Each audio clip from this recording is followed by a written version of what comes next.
the guy that the giant ogre that's handling it tells you that the donkey's name is Twig. Cut out that. Which part?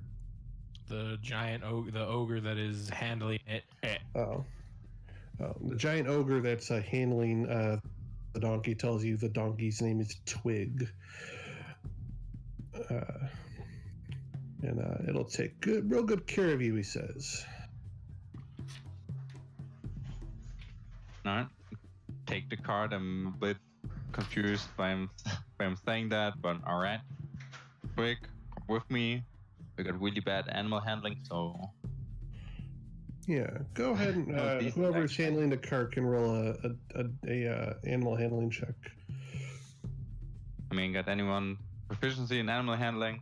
No. Who would have thought? Wait, no. Wouldn't Quentin have that? He said I would know that Quentin works with animals. It was his ranger, right? Let me double check his sheet. I mean, that's what we said.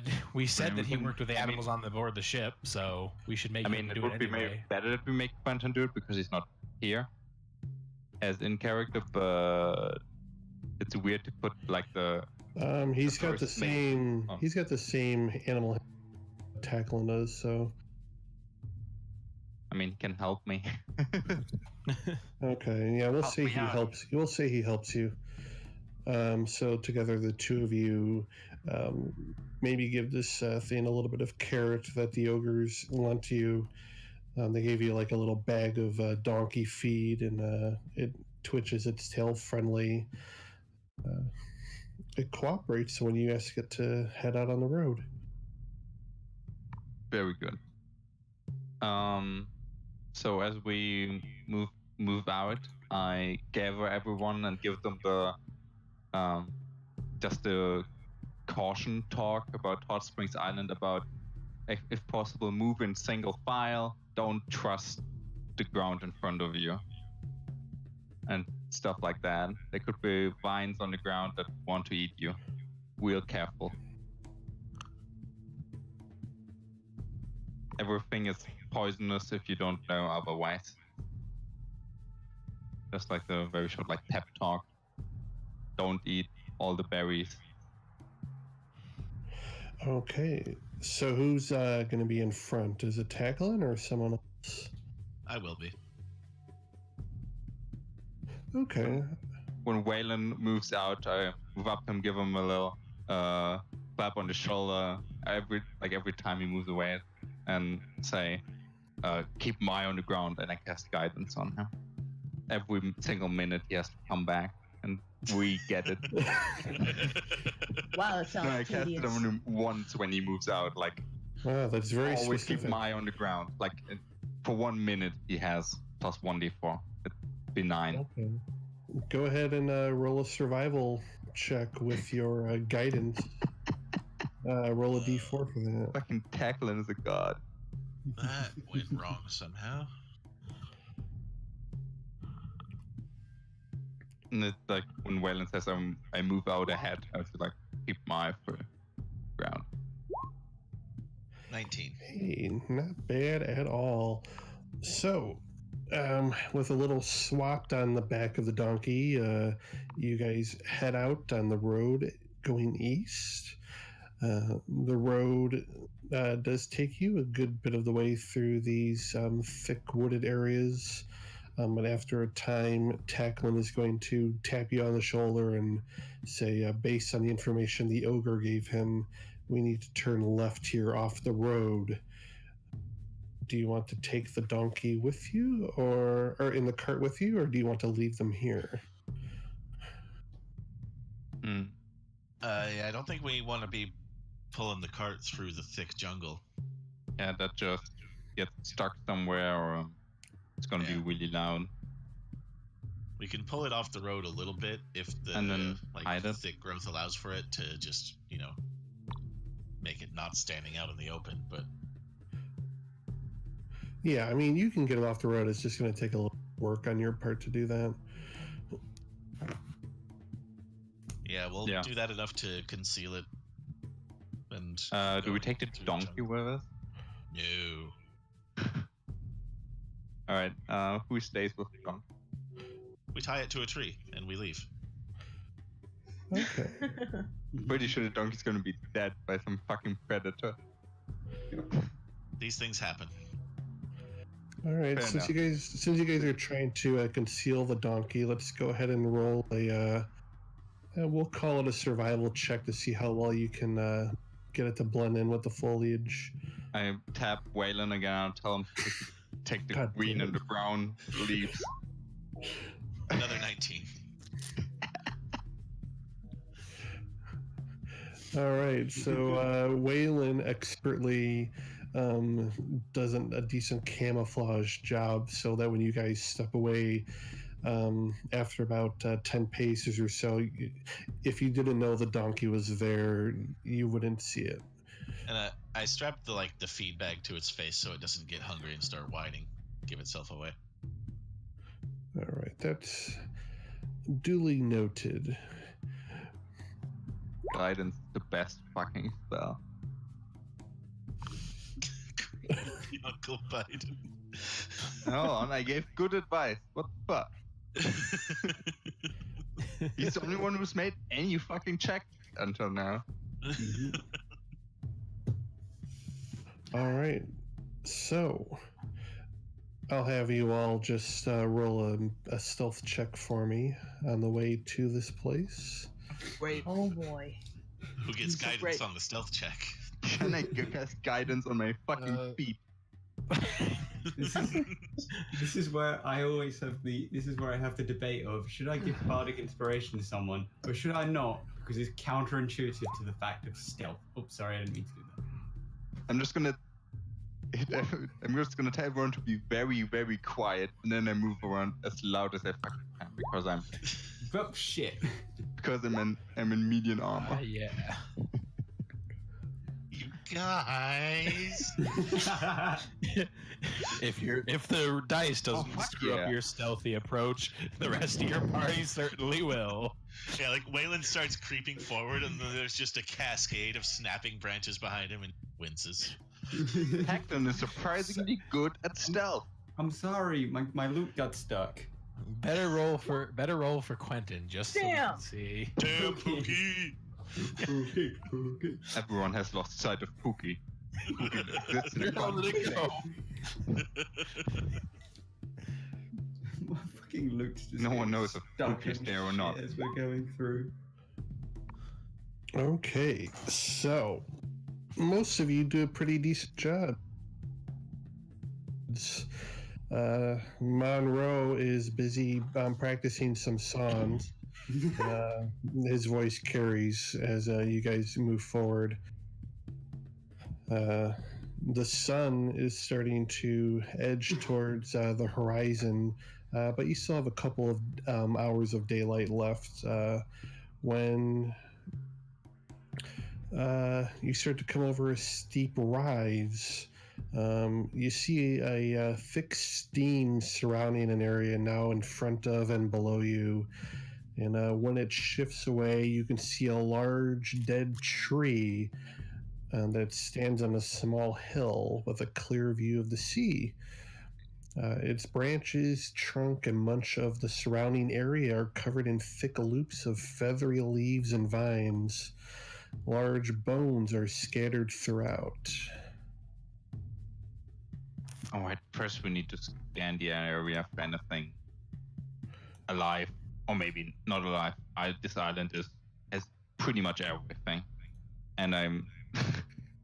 Who has good perception? Who wants to get touched by Teflon? No takers.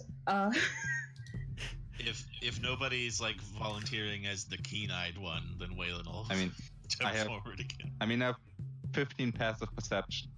I can. And I'm just... So Pookie has a +5, and he has advantage on perception checks that rely on smell. Does that all help? Yeah, can Pookie smell anything? it would definitely look around. I guess everybody would look around anyway, right? Yeah, probably. Okay, you all can just make an investigation looking around the site. Ask Beloise if there's anything alive here. Cast guidance on her, please. Is anyone going to be approaching near the tree, or are you just... I am not entering the clearing. Okay. Yeah, I'd no stick one around. I'll rushed stick forward around right with away. Mordecai. I I'll don't stick see around with shit. Mordecai. Not unlikely that there's some predator hiding for someone to get close. Holy shit, tackle!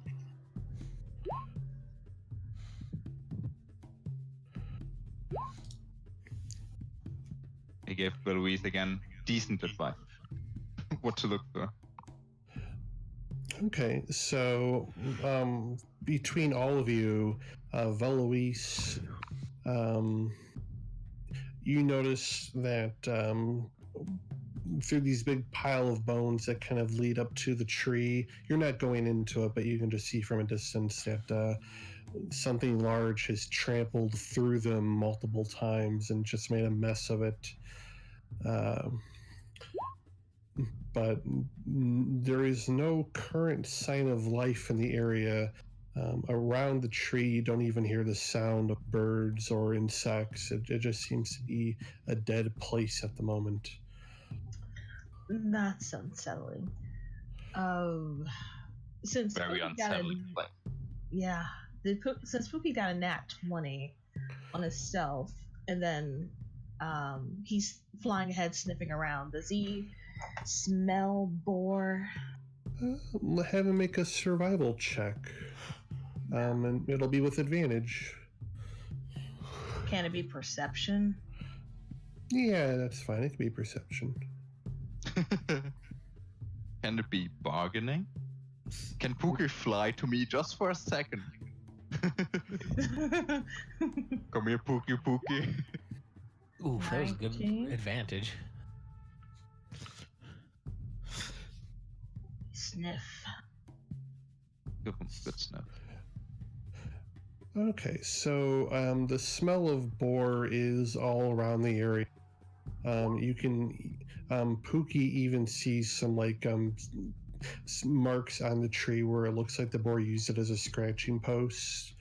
And then the smell does kind of veer off towards the east, the north and the east.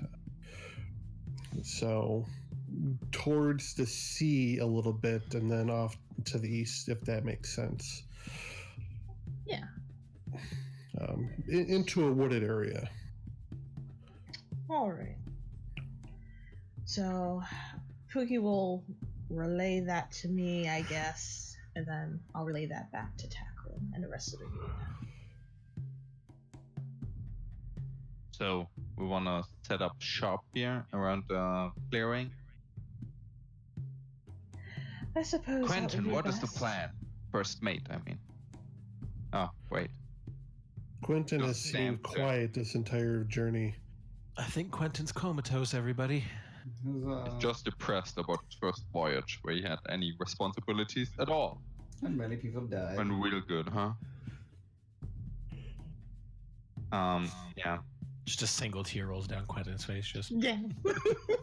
Unless we want to burn our last daylight looking for this bone pile, things we set up camp here. Yeah. Sounds good. Sounds safe.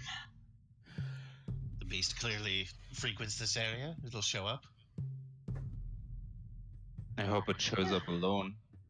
That would be the most dangerous if it comes with its mate or its children. Surprises are very lethal on Hot Springs Island. you have the book. Certainly. Read up and see if they ever hunt in pairs or gather in pairs. I don't know. They're boars. Well, only during the Surely mate. one of them has to stay behind to look after the young. Mm-hmm. The young have to learn how to hunt as well.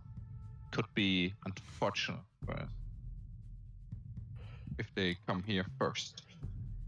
Stop giving the DM excuses to add more boars. I cast guidance on Waylon. Please don't metagame as much.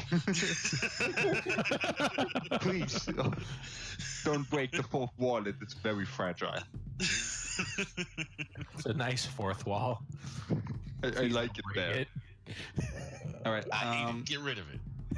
As the sun goes down, Tacton sits down in a praying position somewhere where he can see the sun go down below the horizon, and prays to Helm and swears again. He renews his oath to protect during the night, basically. Okay, and what's Where the everyone sun is else? down. What's everyone else doing? Waylon would like to post up in a tree. I'm sticking out of sight and out of like the main area we're investigating, so like out of the clearing and everything. You didn't bring the book, but you did bring a 10. Yes. And I get in my tent and I'm snug. Damn. I hope it rains tonight. Wow, you're so mean. There are plenty of trees. I'll sit under But you can Waylon. always go into the bone tree if you don't want to get wet. Waylon's well. in the tree, right? I'll sit at the base of the tree. You're going the up base of the to. bone So you're tree? sitting at the base of the bone Is tree. he in the bone tree? Never mind. Hell no, I'm not going into the bone tree. That thing's gonna Yeah. eat me. I can't guidance on Wayland. Go in the bone tree. I'm climbing a No, tree like God, at no. the edge of the clearing, Yeah. so that I'm not sleeping on the ground. I'm sitting at the bottom of that tree. Preferably a nice leafy one, so I wouldn't be plainly visible to approaching giant pigs. Preferably a nice leafy one, so I wouldn't get rained on too bad.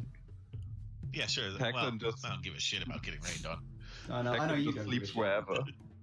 It's definitely more comfy than stone, so it's definitely an upgrade to what Tacton has experienced before. All right. So who's taking first watch? Is that Tackle? Yeah. I can take all watches. I'm completely fine. I can take all watch too. Yeah, she doesn't sleep. All right. Yeah, right. She only needs 4 hours of actual rest for her long rest, right? And That's it how would it be helps. reasonable for Tacton and Valois to communicate on that. Who wants to take first watch? I'll take first watch. A growing boy needs his rest after all. Alright. Just don't let anything sneak past your great elven eyes. You can Okay. rest your weary head, dwarf. Oh yeah, I take off my bandages. Does it look okay? I mean, it's looked better, but it doesn't look like you're going to die from the injury. Then it's fine. Better than expected, and I sit down on a lot of rocks. And I sleep. Don't just sit down on a rock. Sit down on a lot of rocks. Yeah. That's how you know he's a real dwarf. Real Alright. rock. And I put some on my head. That's better. That's my version of a pillow and my fuck. What's the word for what you put over yourself when you sleep? Fuck me. Holy shit, words are A difficult. blanket? Yes, thank you. I have a stone blanket. Words are difficult. It's funny because my father-in-law has the same problem because he's a Dutch immigrant, so sometimes he forgets words in English. It's like, I need that thing, Brittany. What's it called? A fork. That a lot. That's the word. Sorry about that. Yeah, a blanket, stone blanket. My mom's like I that, but don't she's need this. English, so she has no excuse. Damn. All right. All right. So, Veloise is watching the camp at night. I'll have her make a perception check. Hooray! Can I cast guidance on No, go to sleep. No, you're for asleep. exactly 1 minute? Okay, here we go. Don't make me ban guidance for my games. It's such a good spell. Veloise, right as the sun is about to set, there's still a little bit of daylight shining over the big bone tree. You do see several of these creatures come out of the woods around the area and just start picking at the bones, like they're looking for some meat that might still be on them, or some bone marrow, maybe. They have very thick wings. They look kind of like vultures. Huh. I will take note of that and write draw a little sketch. Like, oh, what is that? And so they are busy doing that. And a few minutes after that happens, get the notes pulled up here. You can hear laughter coming from the south. Laughter. Yes, it sounds kind of like a hissing noise, but it's definitely laughter. That's not disturbing at all. Are they speaking at all, or is it just laughter? Make another perception check. Damn. Let's make that a 13 instead, so it'll be 15. Fortune roll. Okay. So you can hear in between the laughing somebody speaking, but it sounds like they might be talking under their breath because it's not something that you can make out from this far away. Wow, that's creepy. But it is coming closer. Who is the closest to me? I would have had the tent pretty close to the tree everyone else got up in. I guess Tacklin, because he's on the ground. And my comfy bed that I made for myself. I slap you awake with Mage Hand. Wake up. Wake up. It's a nice way to wake up. Definitely better than the army. Yep. And I don't say anything, because when you wake me up, that means something. I look at you in the eye. And I'll just point to you said the south, and it's approaching? Yes. Alright. I look in the direction that she's pointing at. Okay, make your own perception check.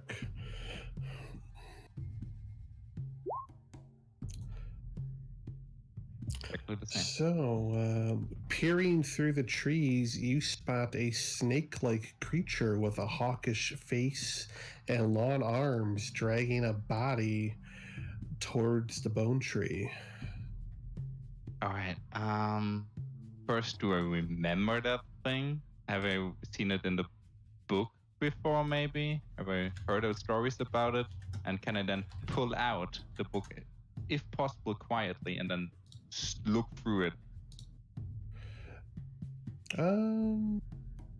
Like go ahead and make we'll call it a nature check. Alright. Great.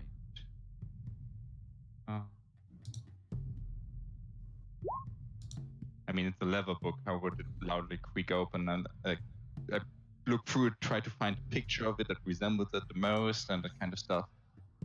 And so you are looking through the book, and you are still looking through it when the creature finally enters the clearing, and you can see it has it's carrying the body, and it's not exactly carrying, it's more dragging it behind it towards the bone tree.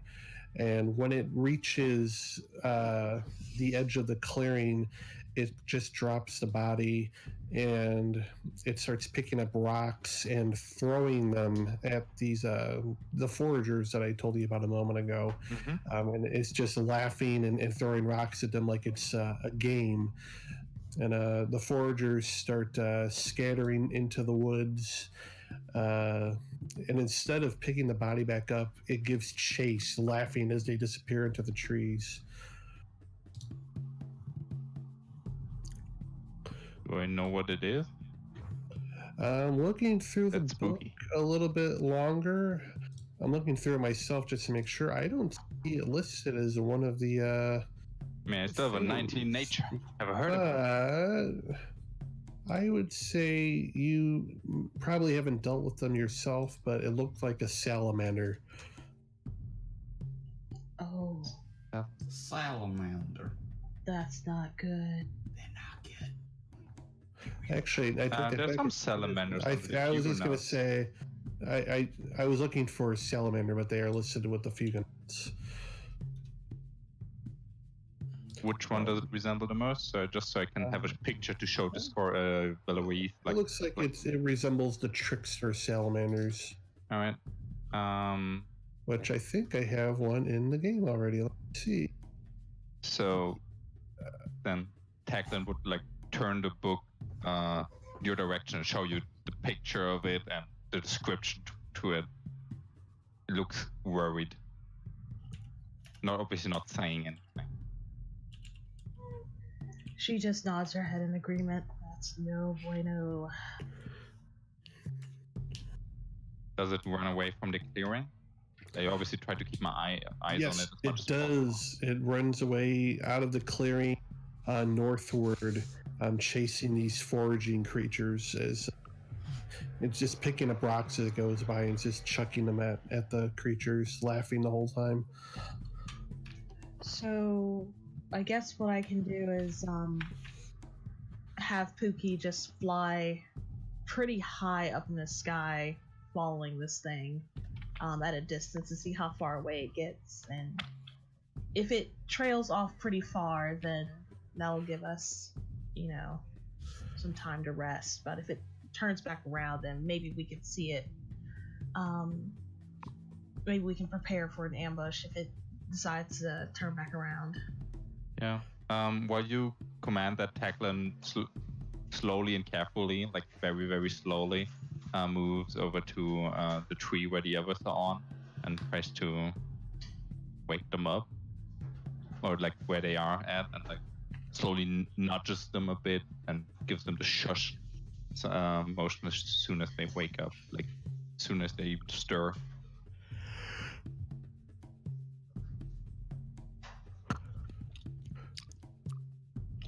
Okay, so we'll focus on Pookie first. Pookie goes above the tree canopy and starts to follow this salamander creature as it goes north through the woods. And it's pretty easy for Pookie to follow because it's not being quiet about itself. It's making a lot of noise, throwing rocks, and every once in a while one of these foraging creatures bursts out of the canopy themselves to get away. As it flies off somewhere else. And how long do you want Pookie to follow it? Long enough to see that it's not going to be coming back in this general direction. So it seems to have largely forgotten what it was doing there in the first place. And Pookie will relay that to you, but you do remember that it left a body near the tree, and you don't know what purpose that was for, so it's possible it might come back to deal with that, or it may just leave it there, you don't know. Alright. Well, once Pookie gets back within that 100-foot range, I'll relay that back to Tacklin and anyone else who's awake by this point. It doesn't look like the creature is coming back right now. Who was I able to wake up? Who was like at the bottom of the tree would probably be the first one. Me and Monroe were. Alright, then I nudge you both, give you the shush motion as soon as, and then Beloise says that it's not coming back. This is only a hotspot already. Wanna take a look at what it brought with it? It was some kind of body, but was it human, Radlad? It looked. No, it looks like a beast of some kind. Okay.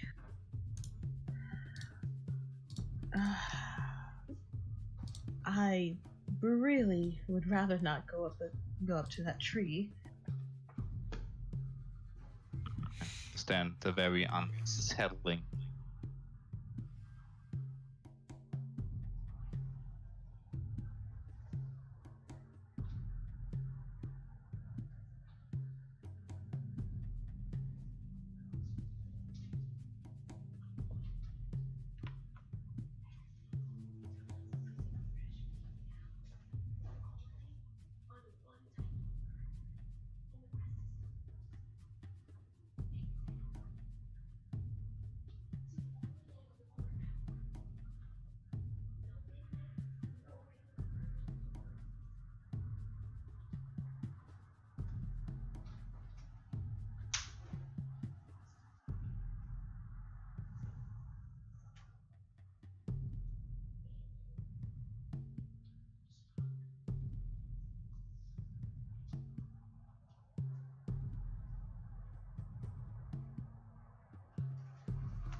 Pretty good. So you are fairly certain that this is... What again, Redwood? You're fairly certain that this is a flay... That's what the... Flay... What? Flay fiend. Would I know that as a very, like, dangerous animal, or...? It's definitely not something that you want to be messing with. It has ivory tusks that protrude from its snout. It's got some nasty frills that it displays for showing aggression, and it's got spines all over its body that are covered in barbs that can deal a lot of damage, kind of like a porcupine. All right. At this point, you notice in front of the tree, some of the skeleton pieces are forming a humanoid figure. Son of a bitch. And a hand kind of reaches out and beckons you to come closer. I stand where I am. Just keep standing and just look at it, incredulous. I look at towards Val if she sees it too. Like, you see that, or? Yeah, I'm watching, just not following you. Mm-hmm. No, I mean that, like, not like this is an illusion for me or something. No, it's definitely not an illusion. This is. You hear a voice in your head. Don't be afraid. The agreement has been finalized. Bring the prize with you. and you can tell it's gesturing towards the dead carcass that you're looking at. Can I? I'm gonna say out loud, like not loud, but I mumble it for me. Who made this agreement? It matters not who makes the agreement, but rather who fulfills the bargain. You bring the corpse to me, and it is between you and I. Excuse me, what again? What was the last part? Bring the corpse to me, and the agreement is between you and I. What is the agreement for? What? You get the corpse, and I get what? You get one of my special treasures. I insight check that.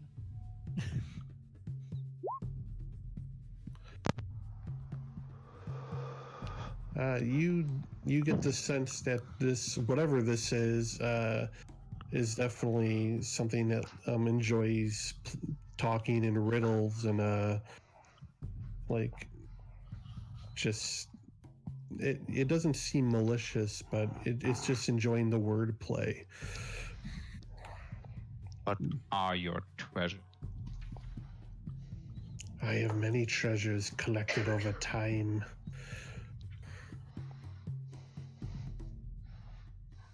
That does not make it any clearer. What is more exciting in life than the... You cut out again. He says, what is more exciting in life than the unknown, the mystery of all things? I've heard enough stories about adventurers stumbling about on this island, getting themselves into all heaps of troubles in the unknown. Take your fiend. It will make nice bones on your pile. And as you say that, the vines that were on the tree extend out, and you can see them pulsing and quivering through the bone piles. The bone piles rustle and move around as the vines move through them. I want none of your treasures before he somewhere sees this as me accepting it. And they come out and they grab the corpse and they drag it back in. And it just disappears into the pile. And after a moment, something spits out of the pile as well and lands by your feet. It appears to be about the size of your fist, and it shimmers in the moonlight. It gives off a red hue. I'm gonna look at Valerie. Does she see it too? Am I going crazy? This is very much what Tackle is worried about. Yeah, she watched him go down there. Did she see any of this exchange, or is it actually an illusion? No, this is happening. You can see this item at Tacklin's feet. Is it red crystal? It looks to be a red gem of some kind. Vel is signaling, "Get the hell out of there!" Yeah, silently. Yeah, I'm doing the exact same thing. As you're looking at where? Sorry, but where am I? I don't know where I am. Sleeping. You are sleeping? sleeping. Yeah, All this right. is nighttime. Oh, this Tacklin isn't took one of the watch? Okay. Yeah. So as that happens and you look towards your friends, you hear the voice in your head again. And so the agreement is finalized. Our bargain is complete. Would you care to make another with me today? I look towards the barn tree. It's nothing difficult or onerous. It's quite simple, really. I won't hear any more of it. Oh, you make a poor guest. You wouldn't want to disappoint me now, would you? The way I see it, I've already completed your bargain. You have nothing more to give you. You have nothing more to expect of me. And I leave the whatever red gem there, and I slowly move back, looking further at the bone tree if it does anything, just like moving sideways very carefully. So the bone tree doesn't seem to do anything, and you no longer hear the voice in your head. After you finally turn around, you do feel a large crack on the back of your head, and you do take 3 points of bludgeoning damage. When you look down on the ground, there is the gem again, seemingly given to you in disgust. But when you look back at the tree, the figure made out of skeleton parts is no longer there. I sit down where I stand. That was very weird. Do you have like a little liver pouch on me or something? Did you have any of that in the items that I said you had from Washington? No, I don't have my backpack, so definitely okay. Yeah, no, you wouldn't have anything like that. Don't give that shit to me. Has anyone any clue what this was about? I will say, Tacklin, you can make a history check since you've been to the island before. All right. Just straight. Just a history check. So, while Tacklin has never been to this location before, he has heard rumors from other sailors, and you just took it to be, nonsense, tall tales, legends of a magical tree on the island that likes to make strange deals with intelligent creatures, and it talks in riddles, and it just sends you out to do strange tasks, and when you come back it gives you some small little trinket or item. All right. It never in any story you've heard acted maliciously. It's just a strange entity that lives inside the tree. All right. So yeah, let's entertain this a bit. I'm gonna pick it up, work to the rest of the group, and say, whatever this is, the salamander wanted it. It can only be good to not let it have it. But you don't even know what that is. It could be a cursed item. Then enlighten me, oh grand elf from the lands of Evermeet. I don't exactly have experience with cursed magic items. That's because I don't just pick up any random items given to me by strange entities. There are some stories about a tree like this with the sailors. Again, anything about the salamanders don't have is better. But who do I feel cursed? Let's do that. No, you look down and it plain everyday ruby. Holding in your hands, it looks like it was finely cut, and it just looks like it was well made. All right. You do know that salamanders, or certain ones, do just like shiny things, so it might have just made a bargain to get itself a nice ruby. Then what I'm gonna do is I'm gonna sit down and cast Detect Magic as a ritual. Like at least I'm gonna find out if this has any weird magic on it. Give me a few minutes. Range on magic? 30 feet. 30 feet. Yeah, I'm gonna ask Helm for advice. Shit's cursed, yo. Shit's Then protect me from it. What the fuck? So throw that into the ocean, boy. So you, then I will do it. You sit down and you pray to your god Helm. for a time, and when you're done, you look down at this gem in your hand, and you don't feel anything. Nothing's coming off of it. All right, then I look at it with renewed vigor. Oh, a nice. What was it again? It's a ruby. Ruby, right?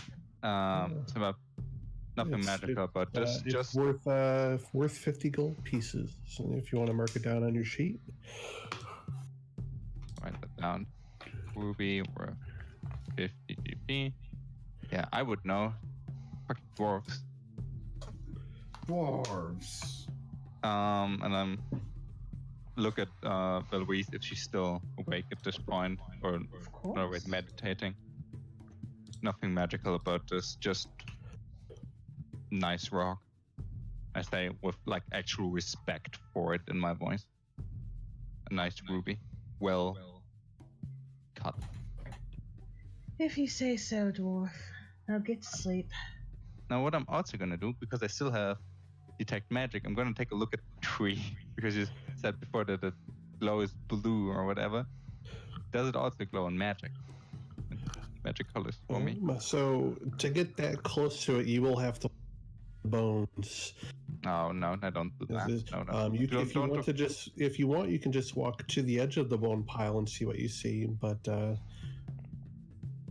that's fine then. Okay. I'm gonna continue my rest until Beloise.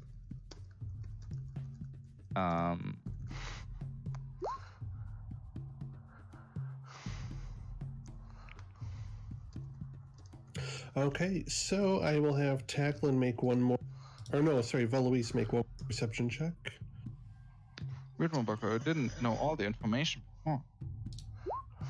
For the night. Pookie, help me. Bone tree fight. Damn! Bone tree fight. Bone tree fight. Pookie helped. Good job, Pookie. Pookie smells some weird shit.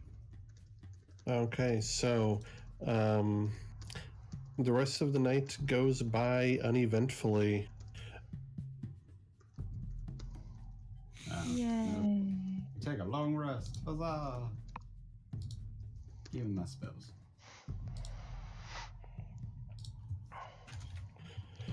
The morning. Sad I didn't get to use that nat one though. The morning comes. The tree just kind of stands stark against the sunrise. Some of those foraging birds are around again, pecking away at the meat on the bones. And you don't notice the blue glow around the tree at this time. And it doesn't seem like the salamander ever came back. Oh, that's good. Mordecai, on a scale of 1 to 10, what's better? Waking up in a cave filled with insanity moss, or waking up in a field full of bones?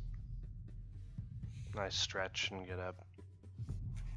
I don't understand the purpose of the scale, but I'm gonna say it was better to wake up in a cave full of insanity. Imp did tear it down. I just look at my bolt pouch filled with insanity moss and pat it surely. Pat. Aren't you worried that moss is just gonna what kind of bag is it? Is it made It's of just leather? like, it's like a leather pouch. I mean, it's like bolts in like a quiver, but I've just like ruined the quiver, filled it with poison sacks and moss and shit.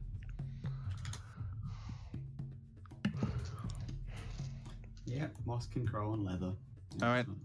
So as the sun goes up, Heclan goes through his normal ritual of like praying to Helm and putting on his armor and equipping himself for the day. Just like at dawn. Exactly. So Everybody we're else. just waiting here until a boar comes, right? So let's just kind of scout That's the the area. So how much time do we have to do to like take 20s on finding a good solid ground, some pits to dig, thinking some trees to put some slots in to climb better and stuff? It's 6 o'clock in the morning, so You've got the whole day ahead of you, presumably. You don't know. You don't know where it's going to show up or if it's going to show up. Right. Well, I just said how long, how many hours of the day would I have to use to just like take a natural 20 on like digging some traps, taking a lay of the land around the bone tree, but never approaching the bone tree, so on and so forth. Yeah. Who is helping Quentin with this? I mean, Tacklin would walk around and give him constant advice and everything. And guidance. No, I not mean- Quentin. He doesn't deserve. I just Damn. ask Waylon he the does scout take to do 20. this. I mean, what do we don't do? Okay. Yeah. My character can't do anything. Never mind. It's fine. I do not want to make any of these checks. My character tells everyone to get to work and then stands there. It's fine if you give out commands. You're the first mate after all. Tacklin looks at you expectingly. You're in command. Yeah, I have, Lots of I have grinning. no objections to this course of action, but I do have a question, Mr. DM. How much of a walk is it back to where we left the cart and donkey? It's about a 2-hour walk to the donkey. Yeah, that donkey is dead. Just That leave it. donkey's dead as fuck, you guys. What the fuck? I worry about the donkey. Oh my Donkey. god, it's so dead. Like, if anyone has a bucket, I'll fill it with water and they can go take it to the donkey, but apparently I need to be here helping prepare the ambush. I'm just saying, Water skin. why try to roll on making traps when you have hours and hours and hours to do so? Well, if you make a trap, Right. you're gonna have to disassemble it first if you want to make a better one. Right, and we're gonna need to like have stuff for a trap, right? Like, do we have equipment for that? I mean, if we want to do a pit trap, that's fine, Yeah, but it's not yeah. exactly. All right, I described. This a is a lot diagram. of- It's about There's twice a lot my of height. questions. A lot of questions. I'm just talking about putting spikes in the ground hidden under leaves and shit. Sharpening bigger. lots and lots and lots of trees cut down, making lots of pikes, like 10-foot pikes, putting That's them in gonna hidden take a areas. I mean, we have a while. Yep. Who's but doing what?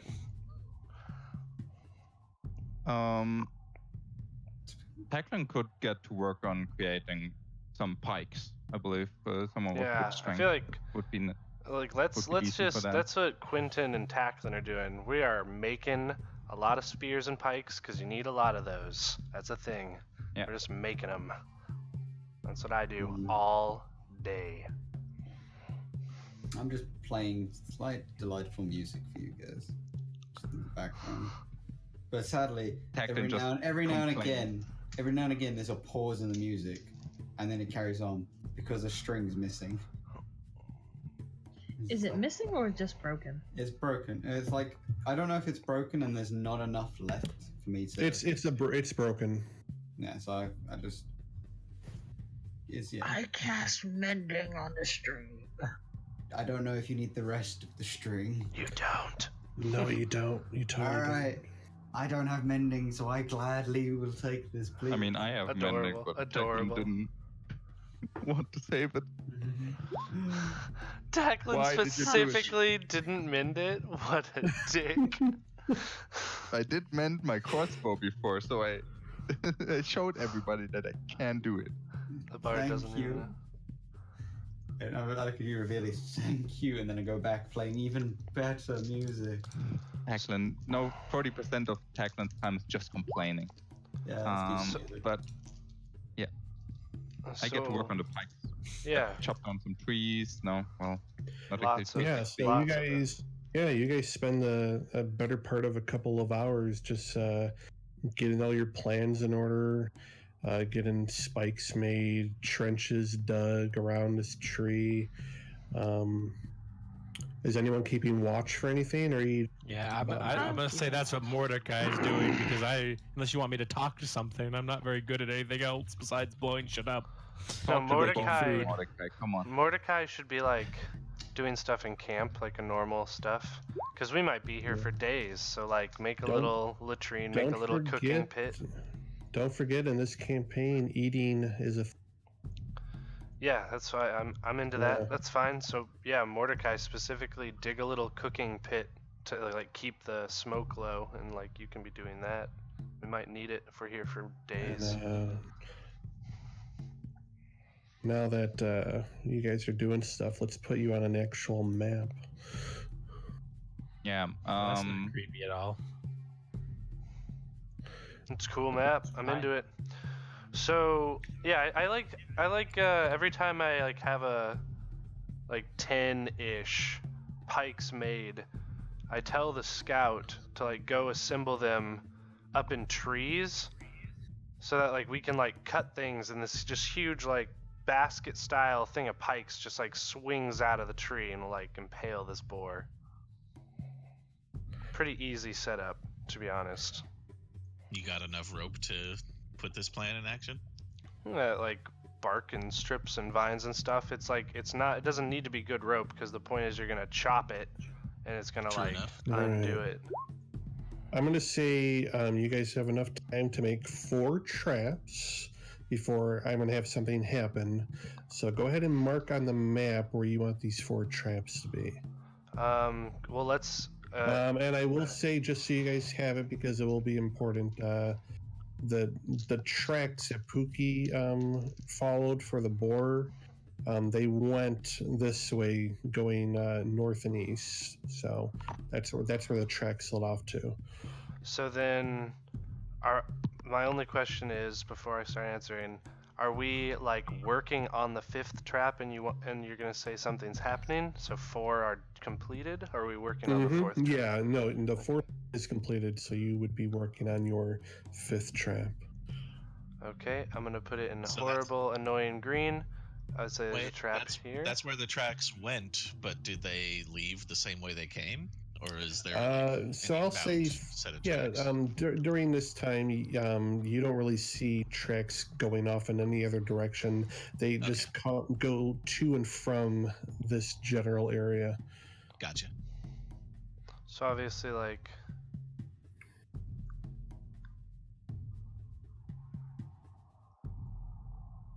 and then we're probably like here, because we're like working on another trap. Is everybody okay with that for like trap placement? Yeah. These are up in the trees, remember. We haven't, unless anyone wants to say they're spending their time digging pits, and then you can mark those too for rough terrain or something, I don't know. I'm not sure great like pit trap would be against the Diabor, who's twice the biggest tag. Well, these are for the scout. These are for the scout to like unleash if the boar gets near them. Ones, yeah. For sure. Yeah, I get that. I would say like, Okay. I mean, like holes in the ground would be very difficult to make so that it would hinder the Diabor. yeah, you're just in using any- gravity. You're just using gravity here, and they just kind of swing down, Yes. and they might like hook it and snag it and stuff. We're just going for atrophy here. All right, cool. So you guys started at about 6 o'clock in the morning, and about 10 o'clock or so,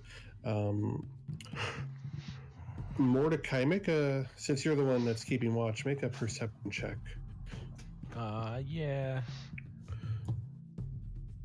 And again, I have a 15 passive, so whatever I do. So I have an 11 passive, so one better. All right. One better. So, Mordecai, you're keeping watch, but you don't notice. Taglin, you do notice coming from the south side of this tree is a salamander carrying a body. All right. I motion for everybody. Everybody have Quentin immediately point towards the thing and like to get down. I stay in my tree and just pull out both my hand crossbows and aim at it where he points. When you okay? Thought we were preparing. Oh right, what you were saying. Yes. I'm not even moving out of the tree. I'm just pulling out crossbows. I love the look of those things. They're so cool. Yeah, that was a great visual.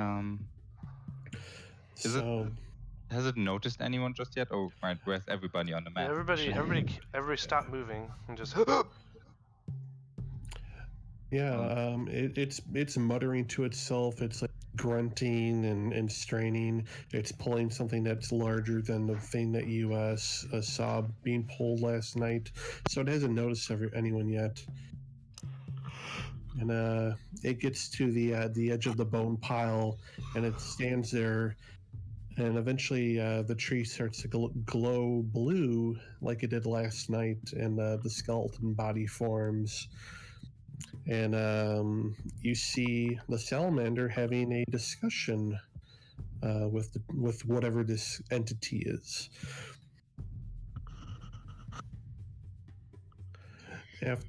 Would anyone like to interpose? Can we hear what they're saying? And is it in common? What language are they speaking? It is not in common. It is in Terra. I can understand it. Oh shit!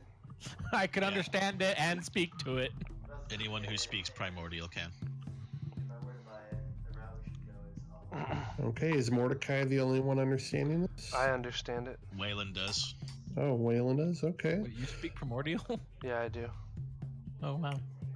All right, so... Yeah, he's not even fucking special. Half the party speaks your... Half the party speaks your snowflake I language. speak it Latin. I don't speak it, I just listen and hold my crossbows quietly. All right, so the three of you that can hear it, you see it dump the body on the ground.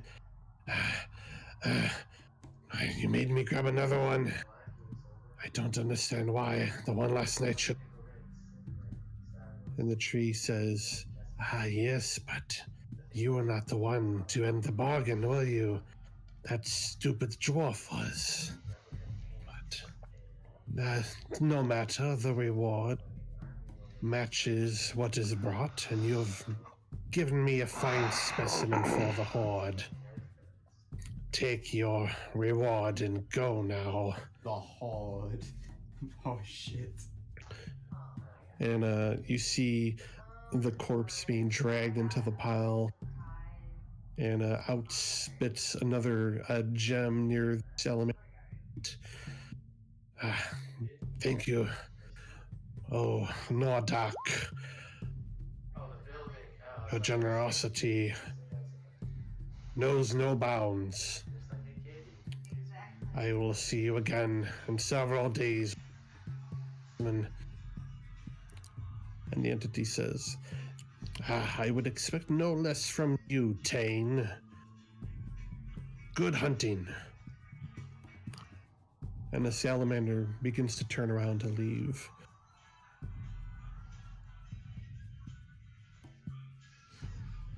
Right. Yeah, we definitely let him leave very quietly, all of us.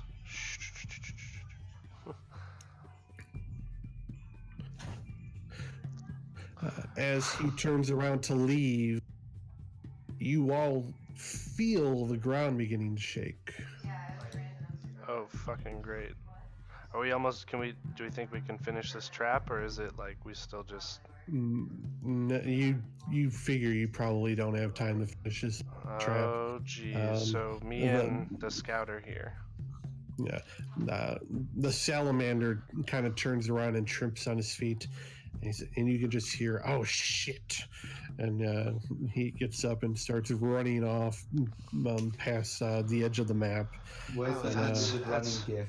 Oh, that's obviously a good sign. The giant really salamander reassuring. hunter is running away in fear. You also hear the end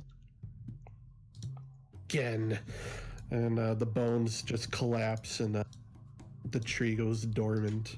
Oh yeah, I bet the tree ghost hates this thing. It's all trampling on its bones and using it as a scratching post and shit. That's hilarious. That's hilarious and terrifying. I'm really scared now. All right, so these the green X's by this tree, they were the pits, right, with the spikes? No. They're all the same trap. So, sorry if I'm not describing this. It's really easy to make. You just take like a bunch of bark or green sap stuff, and you just bind a bunch of pikes to like a big long stick so that it comes like swinging out as like a square almost, so that it has some balance, and you cut it and just gravity lets it swing out of the tree, and it's pretty dangerous but pretty primitive. All right, so you figure you've got about 30 seconds before area. Well, I say, shit, Waylon, get ready to spring those traps, and I just sprint across the field as well. I climb that tree. I cast mage armor. I climbed this cast tree. mage armor.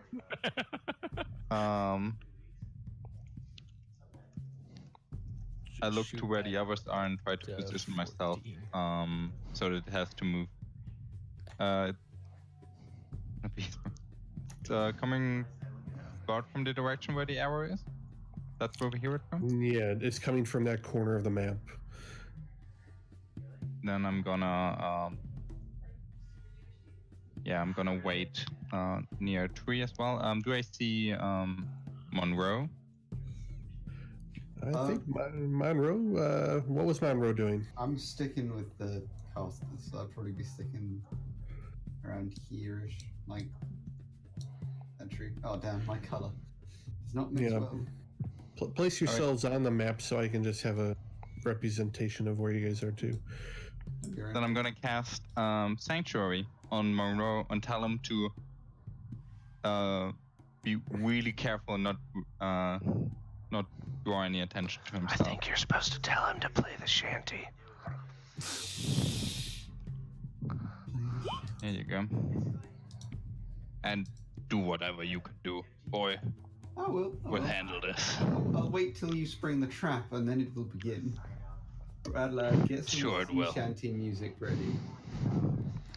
Let's go. Oh shit, is this our first like real combat, guys? We just all get trampled, die horribly. Oh shit. Right. Can anyone give me an actual weapon? No, it's fine. So Waylon, you're the first to see it coming through the trees.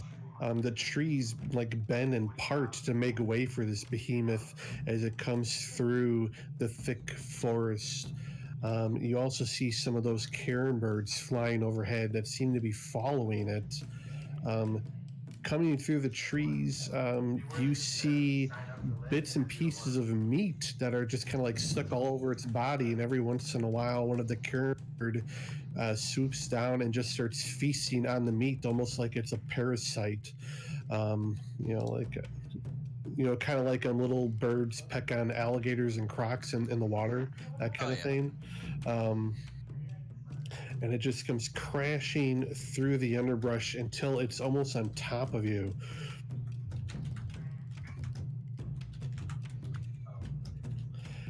And it comes barreling through this area that you're at, and it like smashes into these traps you guys made, and it comes swinging down and smashing into it.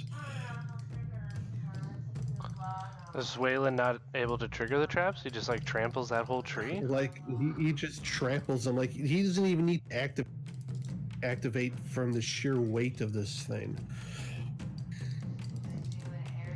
All right. And they deal 21 damage to it, and it just barrels through them. I'll have Waylon make an athletics check because it just ran right through this tree area as well. See if you can hang on. I'm here to fucking scratch my back. Oh my. Look at this thing's face, dude. It turns around and it's like it sees Waylon in the tree there, and it just do I not even get a chance to like try and hide in the leaves or nothing? Just sees me instantly. Go ahead and make a self check. That's fine. Thank you. I've got a picture of our. It's actually all the casters here. That's. I mean, do I have to say it? I mean, I take. We had the exact same idea, Discordia. I take a heavy crossbow shot if this thing's just rooting around. I say, open fire to everybody. Yeah, open fire, Yeah. Everybody. No, it sniffs around. It's looking for Waylon. It's just pawing at the ground, angry at something. These foraging birds land near it as well. Where are those guys at?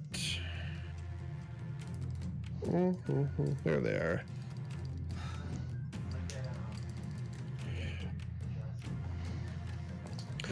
All right. Everyone gets a free attack. A free Uh-oh. attack. All right. It's what legends. Just an attack, yes. Just an attack. I make my heavy crossbow attack. Up. Hey. Got him. Everybody else, fire. I'm holding my attack until it starts charging away from my tree. Thank you very much. Yeah, I can't really attack. I mostly meant our group over here. Like, Yeah. where's the sacred flame and the fire bolts and stuff? I guess Toll the Dead on it.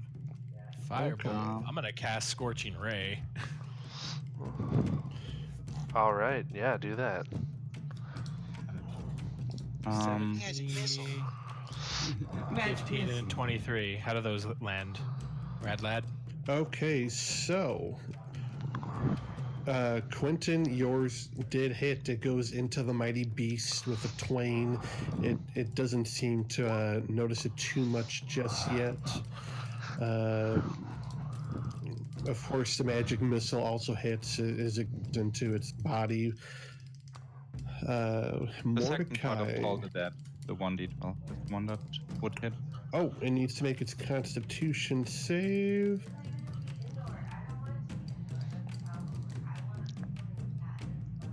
I forgot I had fairy fire. Oh, natural one! Okay, so Fire's really it good. failed. It failed Constitution save for Toll the Oh. Dead. I'm sorry, it's a wisdom save, not a con save. Not sure if that. Oh, you have it as con on your. Yeah, I made a mistake when writing it down. Okay, I think it still fails here. That's good to know. It takes 8 damage if it does. Yep, it fails, so it Necrotic. takes the full 8 damage. Now for the raise. Zello, you're doing fairy fire for yours? Yeah, I'm Oh doing my. fairy fire. And it's just gonna be a sort of thing, just like everyone's doing the thing. I'm like, let my people glow. And Alright, then your fairy fire. sanctuary is gone. Damn it. I have fairy fire, let me do that. So for Mordecai's attacks, 2 of those scorching rays hit. Alright, that'll be Oh yeah. 19 damage. Damn. And nothing I can re-roll, so. Okay, and it's it now notices all the attacks coming from everyone's corner of the map here, and it turns and bellows at you. And as it does so, these foraging creatures also turn to look your way as well, almost as if it's communicating with them in some fashion. Do these guys get hit with fairy fire? Because I would have placed the cube here.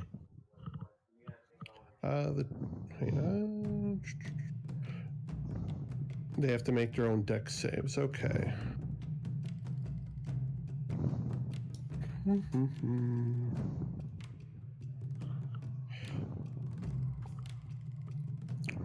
What's your DC for your dex saves? It's 16 and I think it's 15. 15. Okay, so the big guy, he does not make his save. Wonderful. We'll go ahead and put a little marker on him just so you got fairy fire activated. And then the little guys, let's do theirs as well.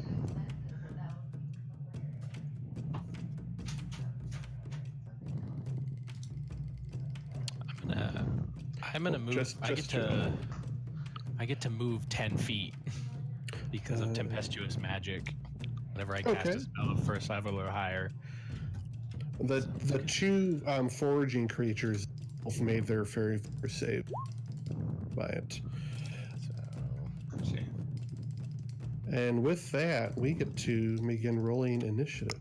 I'm gonna pop over to there.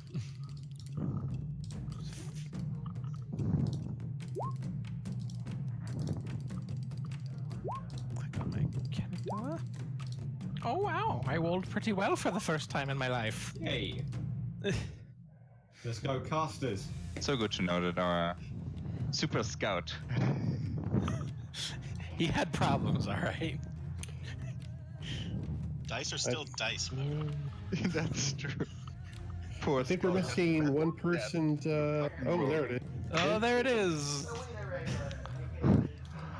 I have other traits, Father. I'm really good at talking. I start first every combat. Okay, so Quentin, you're up. Okay. So I will holler at this stupid ass boar to come hither, beast, and I will take a heavy crossbow shot. And now, is this with advantage now because of fairy fire? Is that what I'm to believe? It is, With Shaka! Okay.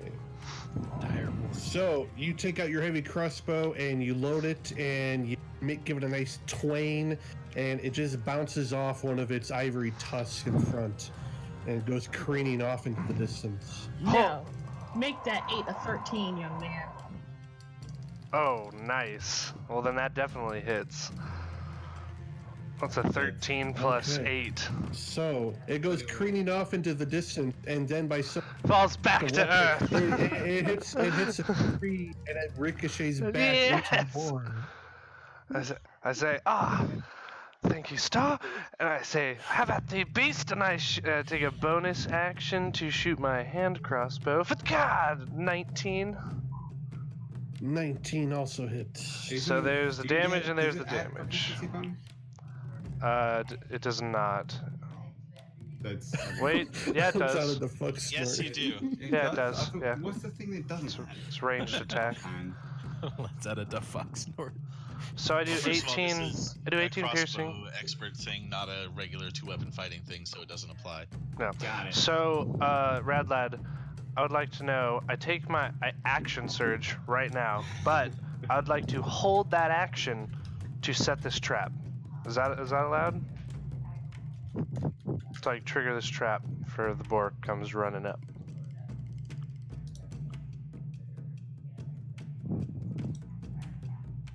Hello?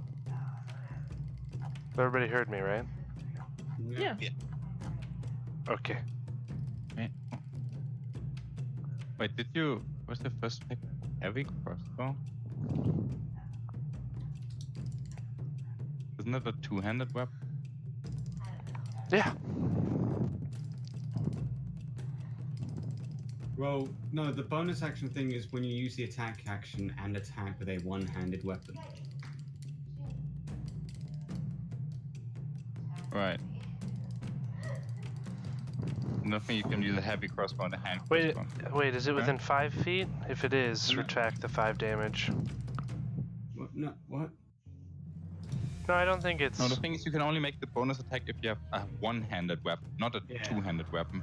You can't do a heavy crossbow followed And then by a pull hand a smaller crossbow. crossbow and shoot someone with it. That's not how. You take the attack action with a one-handed weapon, and then you get a bonus action with another hand crossbow. Are you guys reading the crossbow thing? Is that what you're saying? Yeah. Yes, this is crossbow expert. Yeah.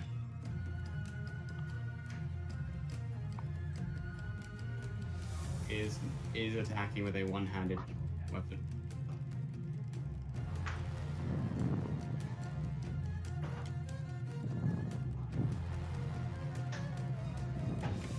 I thought that was the entire thing, like dual wielding. Yeah, I thought it was hand dual wielding crossbows. shit. I thought it wasn't douche, douche, douche. It's a bit like big one and smaller one. Yeah, at the bottom. Yeah, with a one-handed weapon. It says there. When you use the attack action and attack with a one-handed weapon. Like the idea is you go in with a sword and a hand crossbow or a double hand crossbow. Yeah. Is one Bucko's mind blown? 'Cause he's No, just like, no, not at all. I can't make the go off the screen. Radlad's like AFK, dude. I don't know what you want me to say. Yeah. The difference is -3 damage or -5 damage, and it's gonna be up to Radlad. Look at the rolls. It's gonna be -5, I guess. Yeah. It's, yeah. You could still do the bloody heavy crossbow attack. That's perfectly fine. Again, he's still not here. I can't make the roll go. I mean, There is some lesser DM though. mine not blown at all. There is a lesser DM here. So, the lesser deity. Okay. Bucko was in the middle of asking me a question. Poop. Yeah.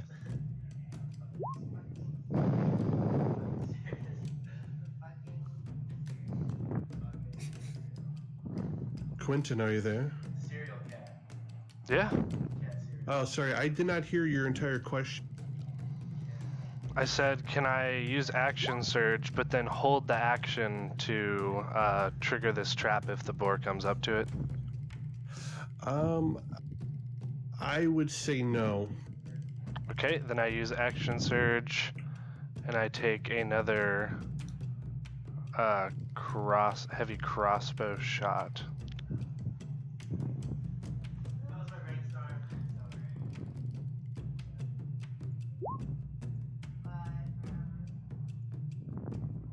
Oh wow.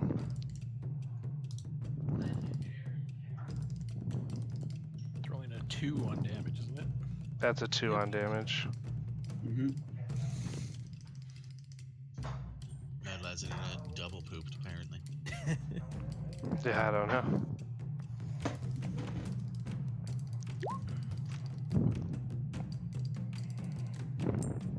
The dice rolled a 2, Silver, and then he had +4 from his dex. Yeah, the 6 isn't lying. He just rolled a 2 on the d6 or the d10. No, I was just saying that's a low roll. Kind of sad.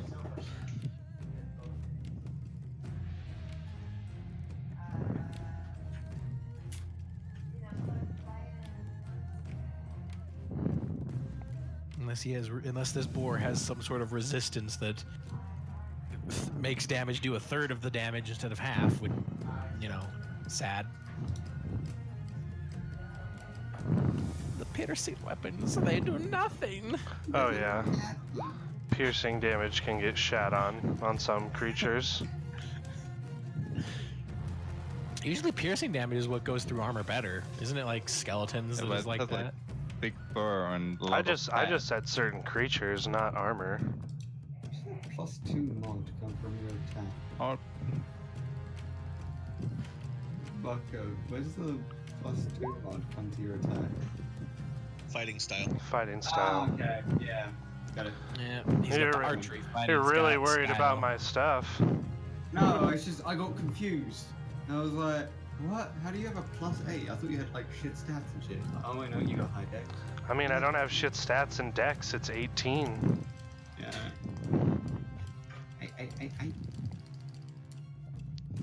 I got a +4, +2, +2. And +8.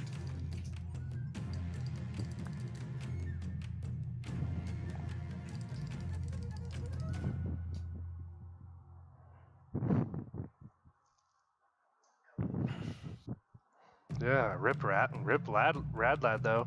I mean, I don't know if he heard us figure it out either though. So when he comes back, remind him to take off 5 damage or whatever. Silver says he fixed that. Oh, okay. I could maybe run the rest of the in his place. You think that would be alright? Silver, you're the DM, man. You just gotta let us know if you like have the boar's stats up and if we can just keep doing combat. It's all just Yeah, I normal can pull combat. them up. I have full access to everything. Let's go. He only has 3 health left, right? Yeah, We're already he's we're already winning, right? He's already wrecked. he died by the first trap. Do you want to make a perception check to see how well he's doing? No, It's the first time. I don't do that. So I just do a total of 19 piercing damage. That's all I do. Yeah, I've been calculating it bit by bit. Anyway, it goes to Mordecai, our resident sorcerer cook. Cook. Let's see here. can I do this? Hell yeah, I can. I'm gonna move here, and this is why I picked this. And then I'm gonna pick. Oh, I don't know. I'd save it if he actually. I'm gonna actually save it unless if he comes closer. Just blast this thing. Yeah, I'm gonna just cast Firebolt. Firebolt. That's not blasting it. What the fuck? I mean, I want to save my level 2 spell slot for something else. All right. I Why? reset the router and let's go. In case it comes close, I can do something fun. And Just so a I will second, I have cast something Red Lad can take over. Firebolt. And What happened? Advantage. 20. Got him. 4 fire damage. Oh yeah. That good And stuff. hopefully you all can hear me. Yeah. Yeah. Okay, great. Thank you, Silver. I thought Tony just said Radlad like told him that he went to go poop. That's how I read that. I was like, that's so weird that he PM'd Tony that, but I believe him. Because why would Tony lie to me? I'm so ready for the board to just Okay. wreck our shit on the first turn. Charge me. Yeah, your fireball smacks it straight in the snout and it singes it badly. Is it the boar's turn now? What is that? No. It Unless Mordecai has another action he wishes to do. No, Yeah, it is- the 18 is the board. It is the boar's turn. Oh, Boars. golly. Well, the boar is angry and doesn't Oh. like being hit in the face with fire. Golly, golly, golly. Let's see. It's nice knowing you guys. There's a tiny dwarf right in front of him with a shield pulling it up with a sun emblazoned on it. Come on. Yep, and well, thank you for pointing that out because he is going to charge at you, ignoring All right. everything. I'm gonna use my Bolt. reaction to use my warding flare ability for my cleric to give him disadvantage on the attack roll. Nice. That's fucking dope. Can it be blinded? Because if it can't be blinded, it is immune. But I assume it has eyes. Yeah, it doesn't make any rolls, I assume, for Nope. the blinding. Okay, It's so just it a is blinded. disadvantage. Okay then, and it's gonna. What is your RAC? 19. Did not have a Okay. chance. Wings and misses you with his great tusks, and then he does that. Helm protects And then he tries to bite you, but accidentally just stuffs his nose into the ground. He probably wants to find some truffles. Nom, nom. Truffles.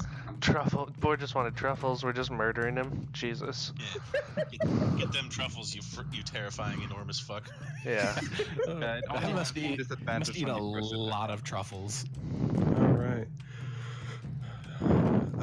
So That brings it to Monroe. yeah, we'll go to Monroe next. Monroe. So yeah, okay. I need a reminder. In the case of spell casting, I can do a spell and then bardic inspiration, can't I? Because bardic inspiration. Yes, Bardic Yes, you Inspiration is can. not a spell. Good. Excellent. Right. I got no spells. Bardic Inspiration's also just a bonus action, so you can Oh, also I just do know. an action. I know, but I can't remember. Okay, yeah, this is mockery is just an action. So I'm just gonna. So Monroe's gonna be looking at the boar. Just. You're big dumb fuck. You're looking for truffles in the middle of a fight. You should be ashamed of yourself. Hecklin turns around and just shakes his head. Goes, Vicious mockery. this isn't real, right? This is real. Quite real. That's what he did. Oh my. Okay, let's see if it makes its wisdom save here. It does not. Yeah. It feels quite mocked. Oink, oink. Ooh, sorry. Oink. Then I'm gonna use Bardic Inspiration. I'm gonna cast some tackling. I'm gonna sing this. Your dead lungs command it. You find yourselves at the sword sharp edge. Now show us you've earned it. The life which used to save our souls. That's that. That's that. He's the unfortunate part. I have not a single attack. Right. Oh wait, still... I do. Fuck yeah. The dwarf is inspired. Well, I hope you're inspired. Has he been Yes, inspired? I am inspired. Well, that's up to the DM. Was it good enough? I was inspired. Good job. I like Bard. it. Yeah. I'm now Redline's feeling particularly cruel. Bardic inspiration doesn't just fail because you're not good at singing.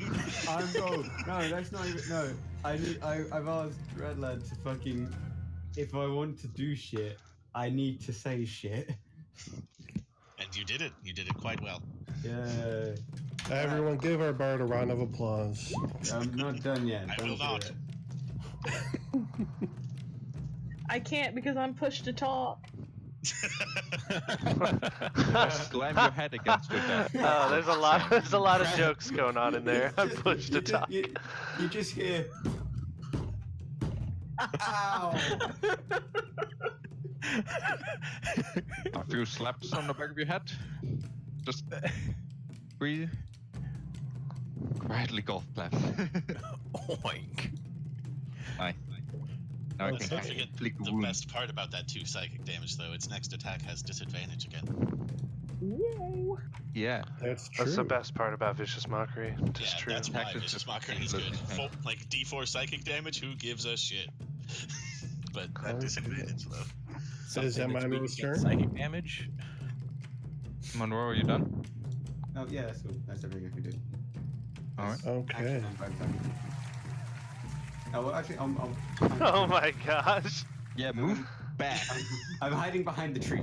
There's a decent chance that it's gonna be raining dwarf in the next turn. Like if So- it ever hits me, I'm gonna fly. These two foraging creatures fly up, and one of them goes at Quentin, one goes at Tacklin. Alright. And they are going to go ahead and try to attack each of you with their talons. Go ahead. Quentin, I don't think a 12 hits. Nope.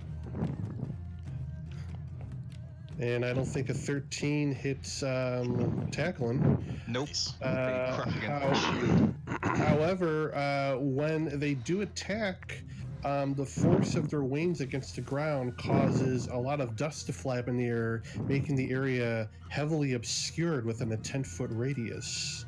Oh shit. Oh, that's some shit. We need to these assholes. Side DM, if you want to make a little 10-foot radius circle for me. I think they're too busy making noises for the creatures, and I love it. Just in the chat. Alright, I'm gonna have a little fun next turn. Screech.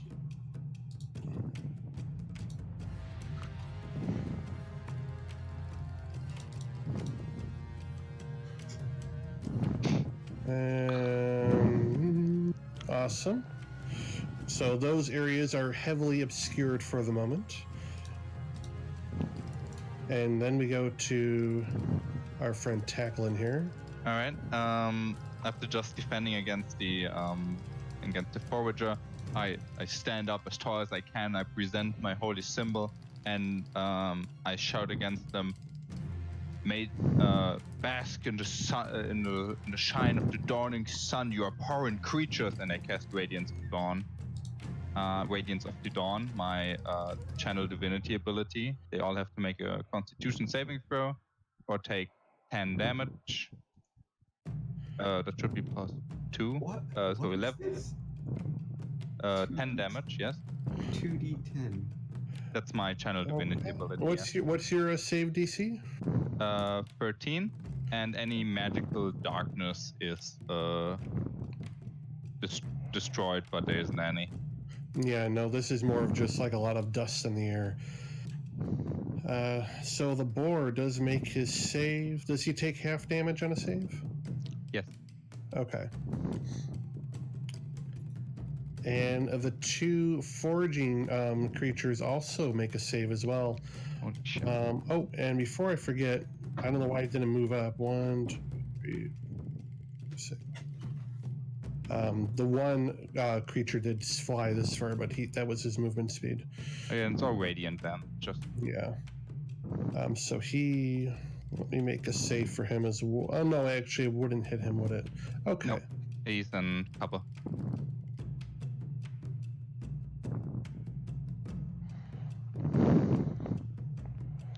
Okay, so damage has been dealt to them.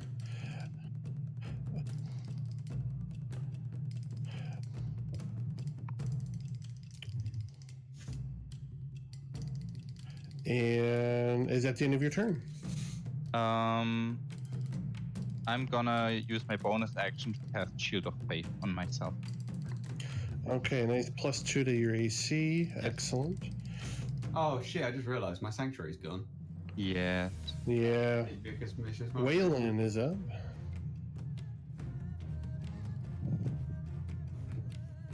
Sorry, I wasted your spell. You sure did?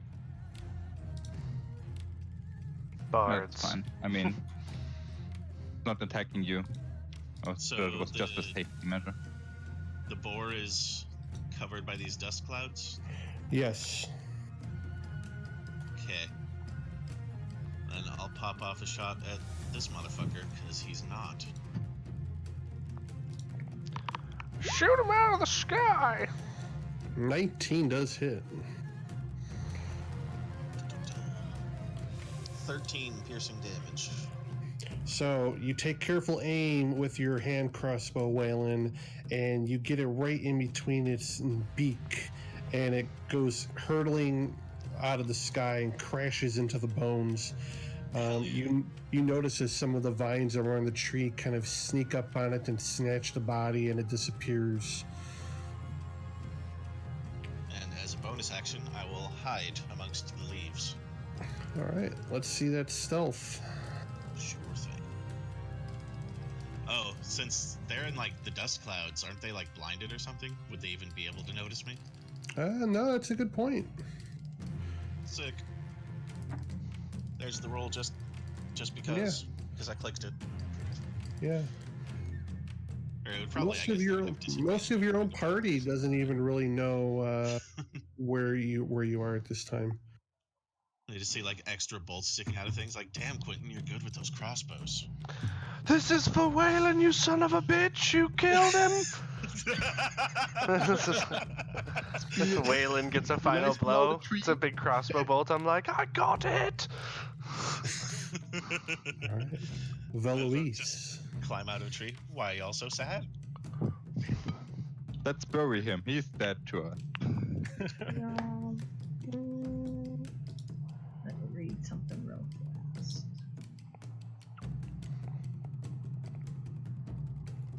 Why take healing spells when we never take damage? Give it time.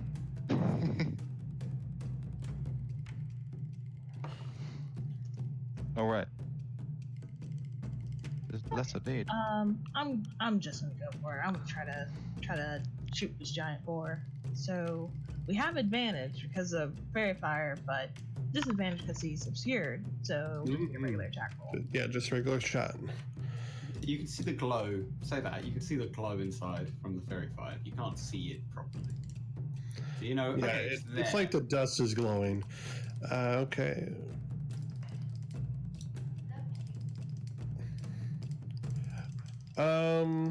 What? So the 11 that was at the board, correct? Yeah. Okay. Yeah. You see your firebolt vanish into the dust, and you don't think it hit anything. So yeah, you believe your shot went wide with that.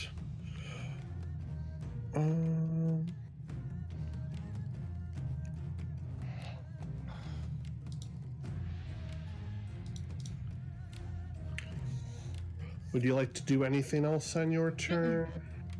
Okay. And I'm looking for something for Quentin here that I wrote down, and I'm a little upset with myself for not finding it. Is it an extremely poisonous something? Yeah, is the boar going crazy off the insanity moss? in its veins. I'm looking for the stats for the arrows because I wrote it down and I don't know where the heck it went. I'm trying to have like a living moss tertiary kind of thing going on in this pouch. Just bolts coming out of there. If my code DM, do you see where I put my sheet for that?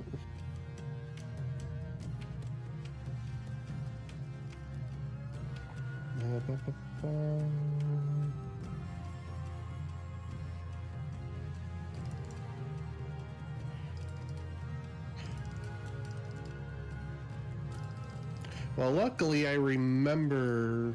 Wait on. Oh. Okay, so we're gonna retcon it just real quick. It needs to make a Constitution save when I got hit by your bolts. Unless Silver already did it. I don't think so. Okay. That would be 2 saves then. He shot it twice. 2 He bolts. shot it twice. Fantastic.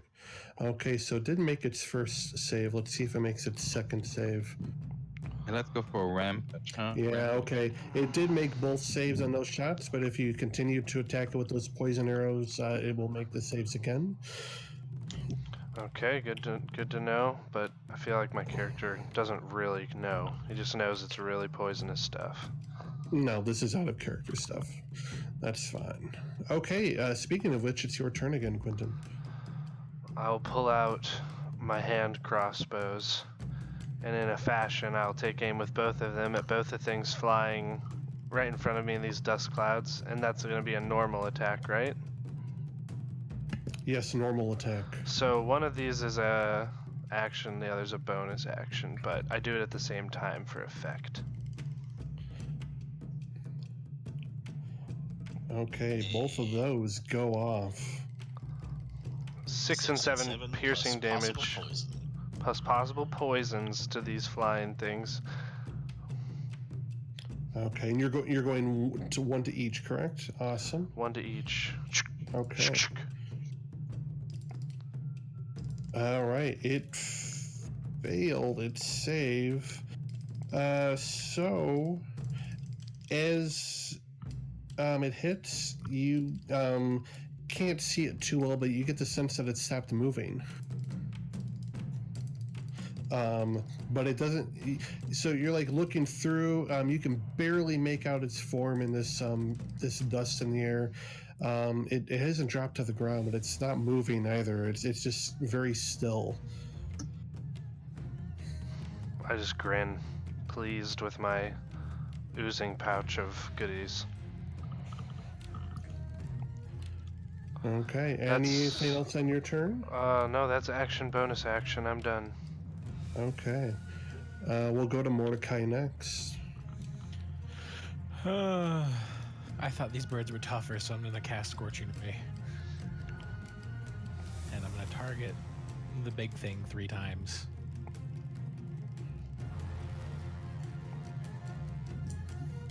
And I have advantage because Fairy Fire. You will still be obscured. It's a 10 Yeah, foot the advantage radius. is cancelled out by the dust clouds. Yeah, so you just have a regular attack. Okay. 23. 20. All right, it didn't matter. Burn, motherfucker. Damn. You know, Damn, dude, that's gonna be a lot of damage. we are rolling well today. We were until you opened your fucking mouth, Zello. 18. I love 32 damage. I think. 18 plus 14. 18 damage. plus 16. 16 18 plus plus 14. It's 9977. Yeah, Yeah, it's 32. yeah, 32 points of damage as this comes flying out. And the boar is just screeching and pawing at the dirt. And I'm gonna move 10 feet over here behind Tacklin. Let's see what this guy is up to now. Moments later, poor Mordecai was killed by a flying dwarf. The Tacklin Cannonball combo. Combo. But it was not a good day. All right. very angry at the creatures attacking it. This dire boar is going to start attacking Tacklin again. All right. On its first attack, it has disadvantage because of the thing, right? Vicious mockery. But yeah, Because of the vicious mockery, yeah. it's also still obscured, I think, unless it's got a different kind of sight. It is still obscured for the moment. The dust is not settled just yet. Does a 17 hit? Nope. What do Okay. you, And then it's going to try and get you once with its mouth as it tries to bite down. just use For that, I'm going to use my reaction to give it disadvantage just with my water. All right. water. Does a 19 hit? No, I have a 21. 21. Okay, so it's Visions of it's Kareem. just extremely pissed off right now. It can't find purchase on any of you. as a treat. We'll go to Monroe. It's so I'm good, going man. to. I did I just drink don't a coffee. feel like I need to do anything Oh. because no. Has anybody been hit? I'm not allowed. don't I'm think too so. fat. No, so Huh? I've already put fairy What? fire on What's up? them, and I don't want a vicious mockery anything. I could have thrown this away. Yeah, I'm gonna Never prepare know. an action. So Too many sugary beverages. if Okay. it tries Okay, well I'll just take to- whatever smoothie you're getting. If it moves, I'm going to I'm gonna try to just be healthy with you. attempt suggestion on it to make Okay. it. Oh no, it can't understand me. It probably won't be able to understand me. I don't know if it can. Yeah, I Wait, yeah, what are you saying? Even more? I'm just gonna. What did you say? Vicious mockery again, then I Oh. guess. I thought you said something Yeah, more. I was no, like, I wait, was what is shouting. There's no possibly shame in could there be giving it more about this? disadvantage on its Yeah. attacks. So it's just I gonna think be that's a, why we Oh, haven't boy. taken damage in part. just gonna be a quick little. Yeah, this is so easy. I'm just saying that. Like this I is might pretty negate easy later. so far. And then Okay. vicious mockery. So let's see if it's wise enough this time around. So you say those words, and this thing isn't too much of a blind rage at the moment to even notice what you're saying. It just ignores you completely. Let's say hypothetically, if that roll he made was a 10, would that have been a fail? Hypothetically speaking, yes. It's a 10. It's a 10. So it's busy ignoring Monroe, and then all of a sudden, out of the corner of its ear, it catches the tail end of what you're saying, and it's just confused. It That's didn't a catch good the entire it didn't catch the entire insult. It's just confused. It just heard easy, and it thought I called it easy, in a different sense for some reason, and so it got mocked in that way. I've never heard that expression, the corn ear, before. It's a new well, one. you've heard it here today.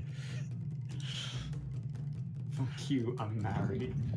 Yeah. The last surviving foraging creature is going to be attacking Quentin. Does a 20 hit Quentin? Absolutely. Does his poison make him be able to move though? Because he said he wasn't moving. Oh, that's a good point. Thanks for reminding me. Let me double check real quick.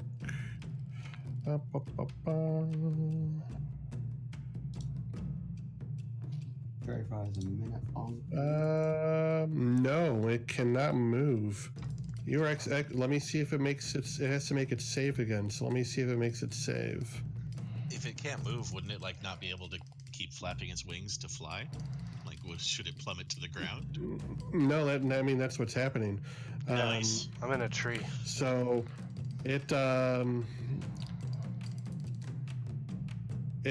drops to the ground. It failed its save, and it continues to just kind of like lay there and convulse. Does it fall all the way to the ground and like hit the ground? Because that's It was only a few feet off the ground when this happened, so it's not like it's taken a huge drop. But the dust settles and you guys can all see again.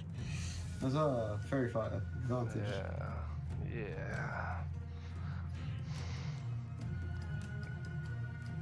Okay, it's Tacklin's turn. Alright, now I'm gonna use my last spell slot to cast Inflict Wounds on the Direboar. I have advantage. And I'm gonna use my Bardic Inspiration. It's a D6, right? Yeah, D6. Yes, Monroe? D6. Yeah, it's a D6. 16? Oof.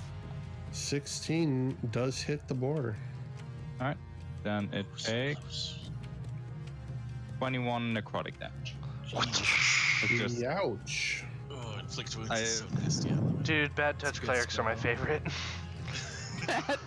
swing my hand like touch an edit tusk or something I and just always imagine them just being like boop, and it's just like blood squirting out the ears and the eyes. Just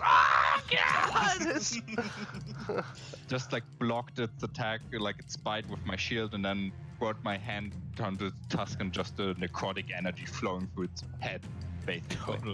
Totally. Wait, when did Joe Biden touch somebody and they died? Yeah.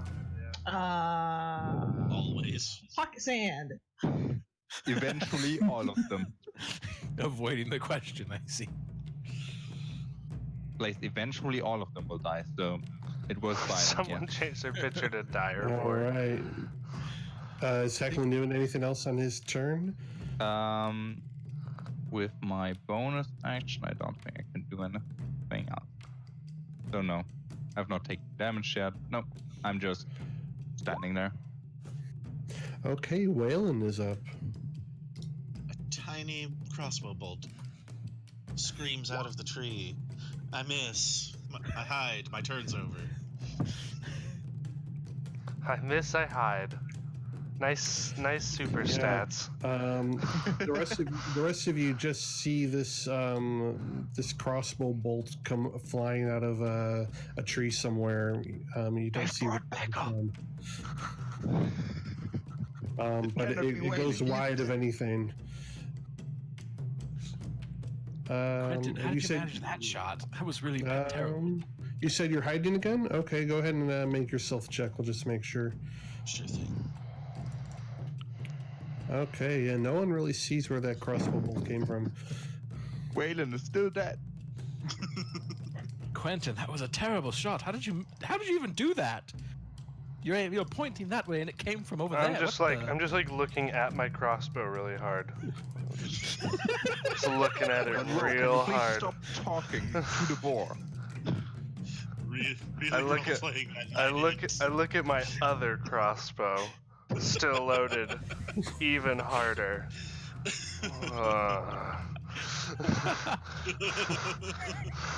All right, Veloise. I'm done. Quentin's turn. Oh yeah, bad turn, Oh, I friends. see. Okay.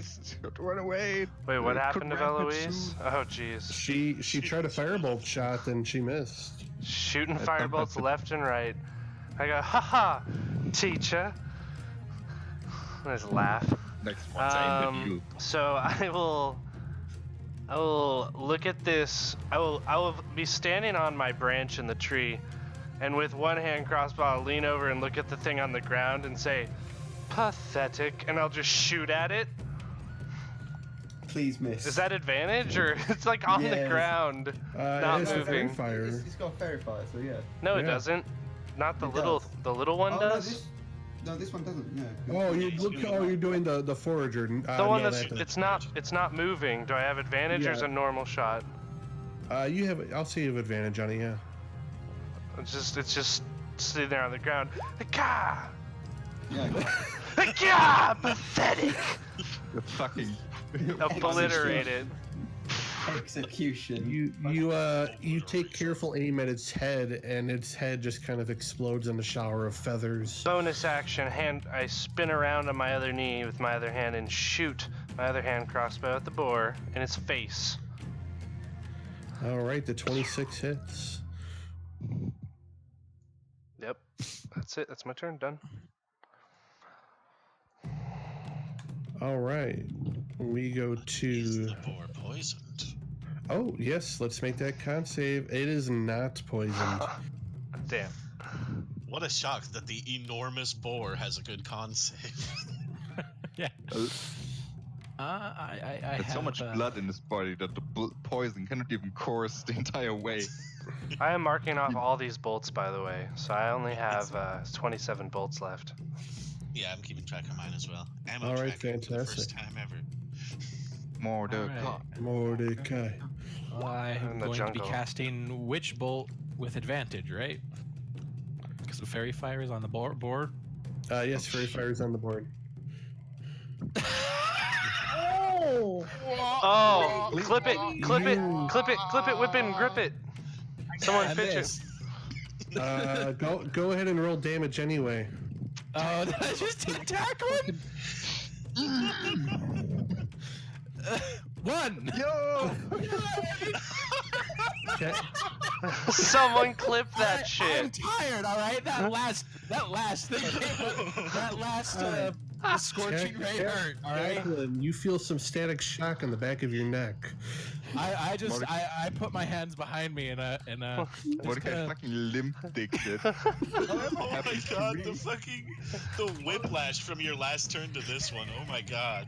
I think Steve will accept that. Damn it! I was gonna toast it. Damn it! I got there first. Vegas, Fucking baby. limp-dicked it. Let's Look go, at that Steve. shit in Vegas! Oh my god. That never happens to me. I Okay, swear you, this never you feel a happened. bit of static shock on the back of your neck. I'm having a bit of trouble getting it up, mate. The last spell was an explosion. The last spell was I'm having a bit of trouble getting it terrifying. up, mate. I'll hit you with the next one intentionally. I probably won't miss that one as bad. We'll see.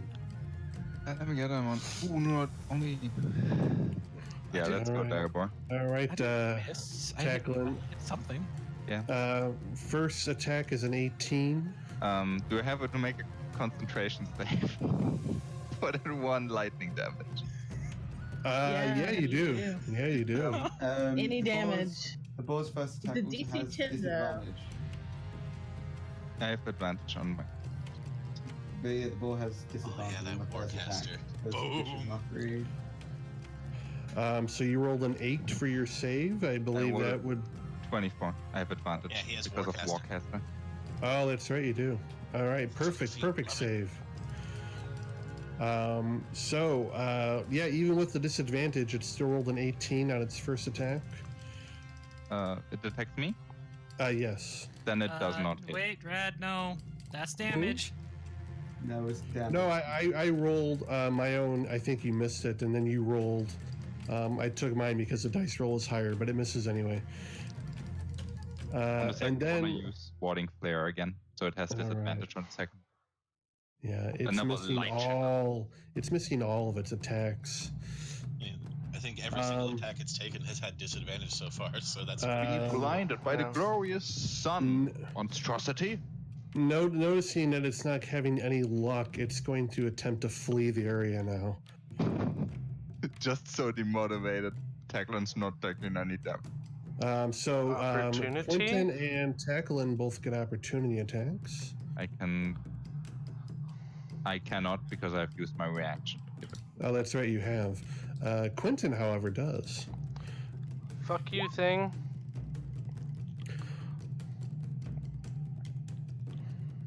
All right, so as it leaves, you hit it. It needs to make a Constitution save, which it does. And it's running. It's now in line with where Waylon is hiding in the tree. Try that again. And we go to Monroe.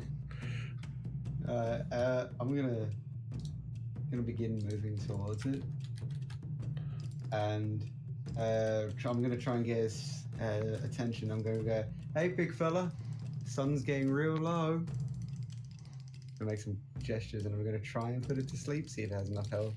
See if it's that low on health to put it to sleep like that. Nice, dude. Nice. I'm gonna do level 2. That'd be 68, I think. Yeah. 36. Sleep 5d8 plus another 2.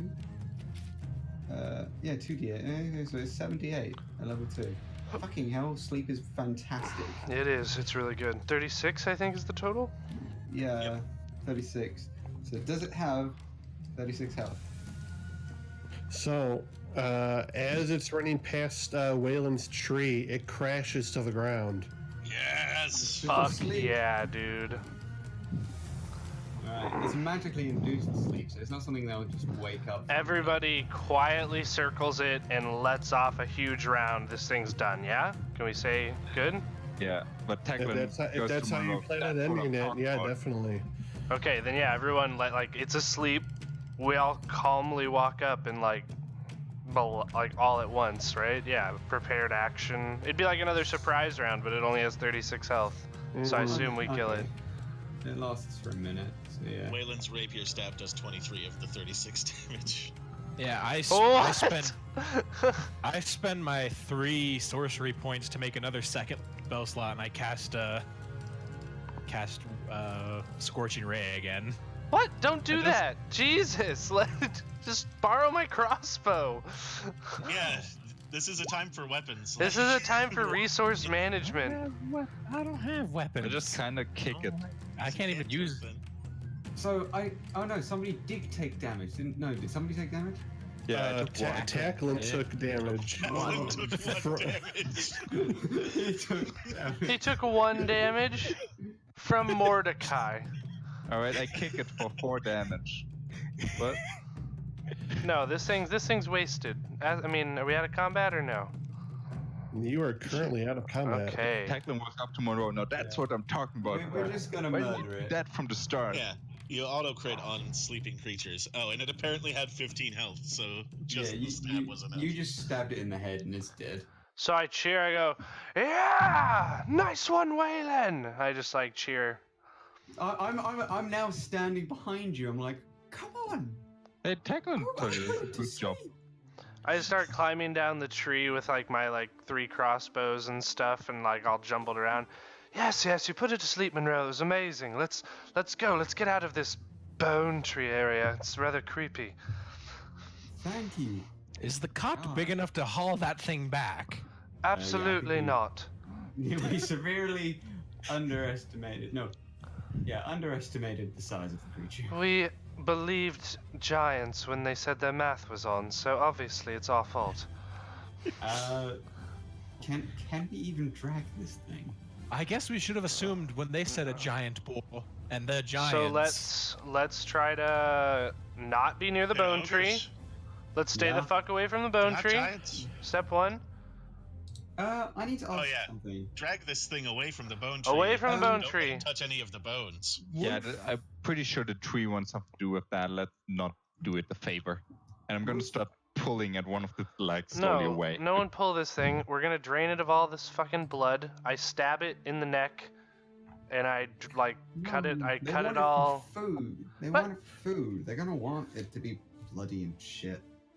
Anyway, I need to That's ask. not how hunting game That's works. that's but not okay, how whatever hunting you game say. works at all, little British boy. But okay. Well, for us, it's just, hey, look, foxes.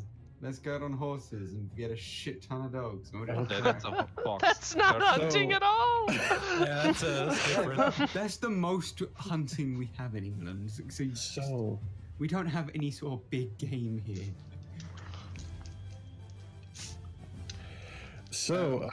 this thing weighs about 1,000 pounds. Would feather But fall decrease dwarfs- that weight? Can't become encumbered, so just make tackling carry it. I don't think that's how the words work, Absolutely how it works. I'm pretty sure. Yeah, just put it on my shoulders and just kind of throw it from one hand to the other and I juggle with it.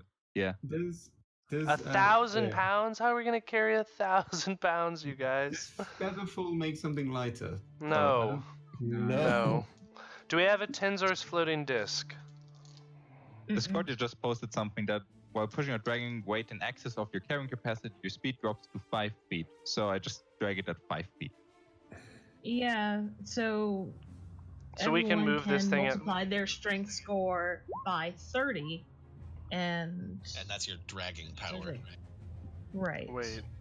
So that's 300 pounds for Vel. Hold on. I can Hold on, you 480. guys. 30 times 9.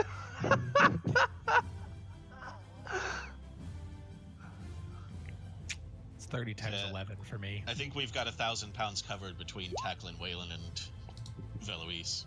I can. And we're gonna laugh at the tieflings and Quentin all the way for making the elf do the work. I can carry the same as well. I would offer to take Veloise's place. I can. I'm a gentleman.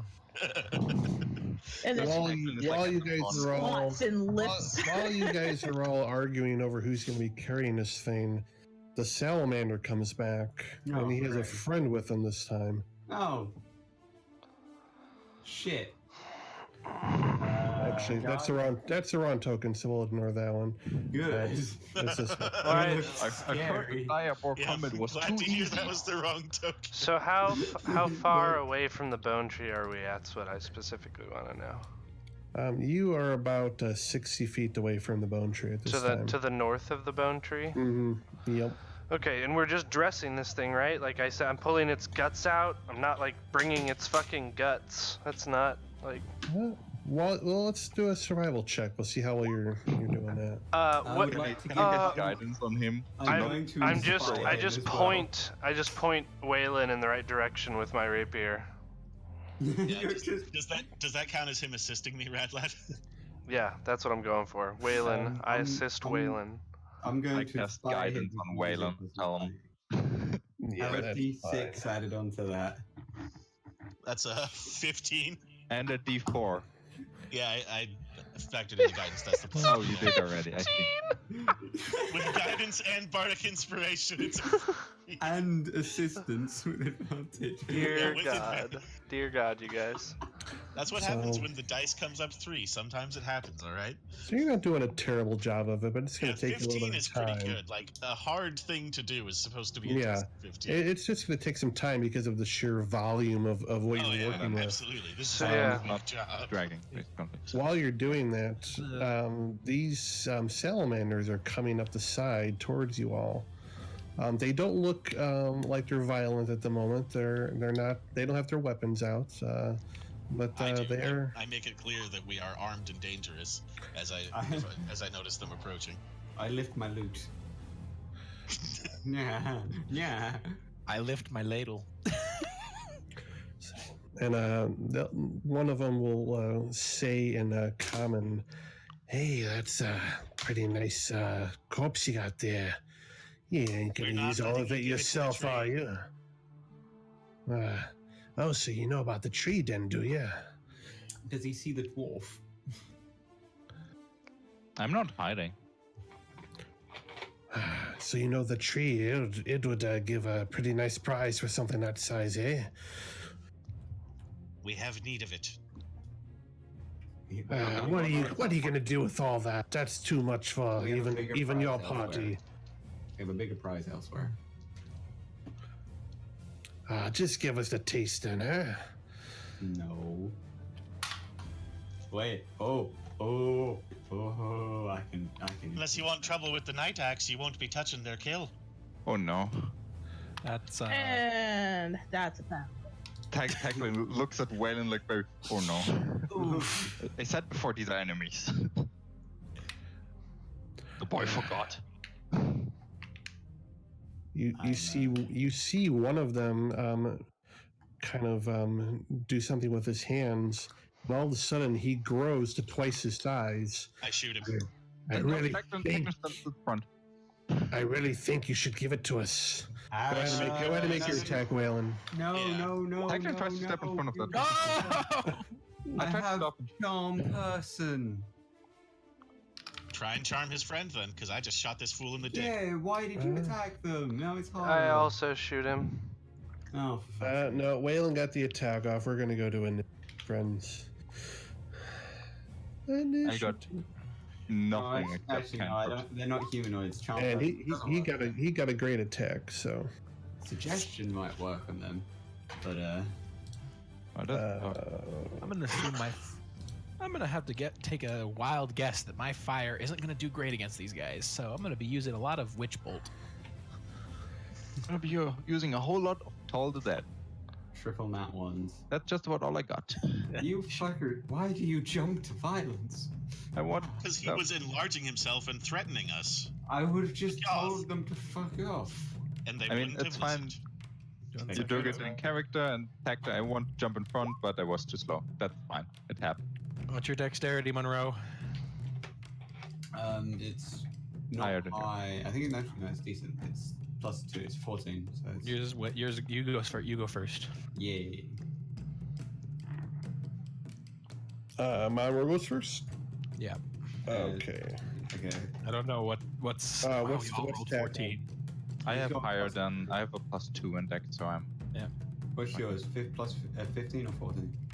-14. So you're all tied. So you can decide who wants to go first. I Go need to ahead. move.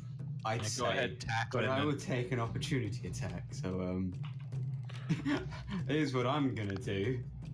I'm gonna say, "Oi, Biggin." Yeah. Oi, Biggin. You don't touch me. And then I'm gonna run away. They're using vicious mockery first, and then gonna run away. All right. So the big one needs to make a wisdom save.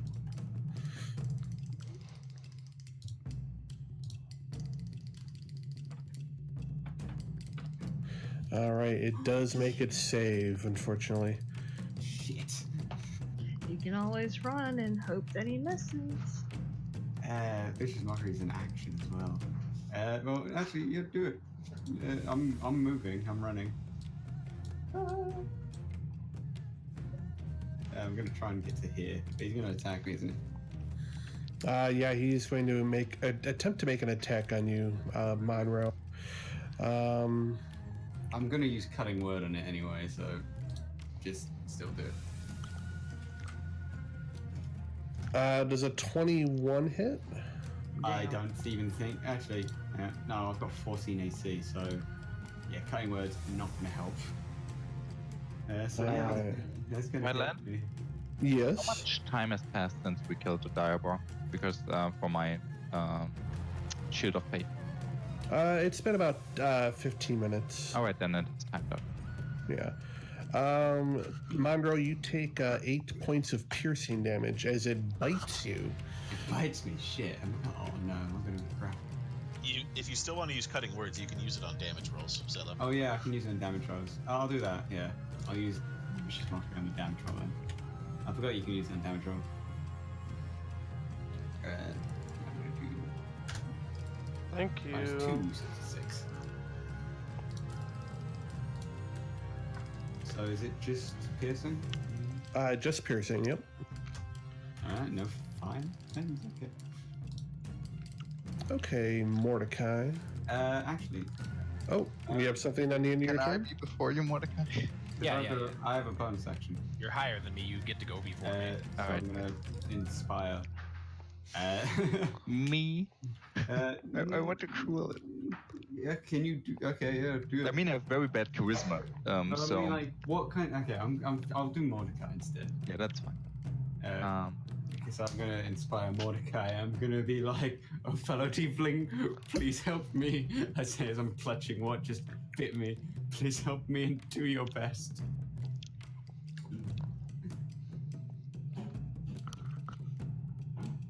All right, is it my turn? Yes, it is. All right, then I step into in front, hold my shield like in front of me, and I shout at them, "Hey, cool it! This is our prey, and we are entitled to it, to our reward. You get nothing other than cool, calm, everything. This doesn't have to escalate in any way." And just like stand there and take the dodge action, basically. Okay. Just try to calm it down and defend Alright. myself. We'll go to Mordecai. Well, that didn't do anything, huh? Well, actually, I'll say go ahead and make. Are you trying to be intimidating or more persuading? More persuading. Yeah, make a persuasion check. That's great. Boy, Techland's fucking great today. What the fuck? You can tell he's listening to you, but you don't know yet if it's making a Minus difference or one. not. Fucking dwarf. Do they like recognize me from the Mattel company, maybe, or that we are from the Mattel company? You don't know just from looking at them if they know that Yeah, or that's not. fair. Mordecai, your turn. I am going to use my magic ability Twin Spell to cast Witch Bolt at both of them. Oh boy, yeah. That calming all the emotions turned out real good. Oh my god. What is with my Witch Bolts? You have inspiration. Oh yes, I will use the +6 on that 11. No, it's not +6. It's Or It's a D6. plus 1d6 is what I meant. +6. Yeah. I wish. 14. So the 14 does hit. yeah. All right. Bard was useful, guys. Woo. So 4. Wow. Whatever. I get to maintain it on both of them for the rest of time. And the one needs to make a Constitution save, which it Oh, does. Again, huh? I'm just gonna maintain it on them for the rest of time. So For the rest of linear time. when they die, I will stop shocking them.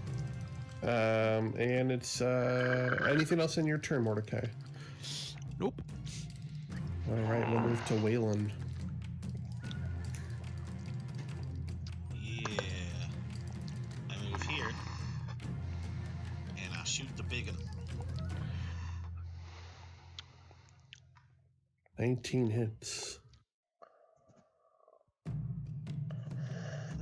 Oh, whoops. I think I clicked that twice. I forget. Do yours have the poison on them, Waylon? No, What, I Ben? have not. Okay. done that yet. All right, so it's the big one's going to take 13 points of damage. Con save. Oh, okay. And yep, it does need to make a con save.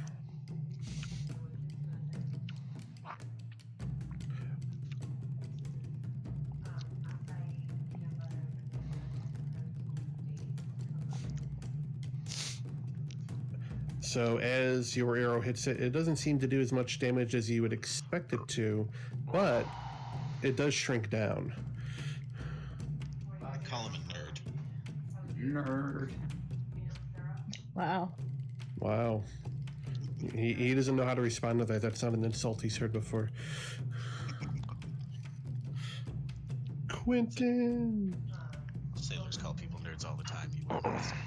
I will, for the first time, use Fighting Spirit, giving myself 5 temporary hit points and giving myself advantage on attacks. And I will heavy crossbow this fool so badly. Nice. Ooh, 25 definitely hits. Shunk. And he needs to make his con save.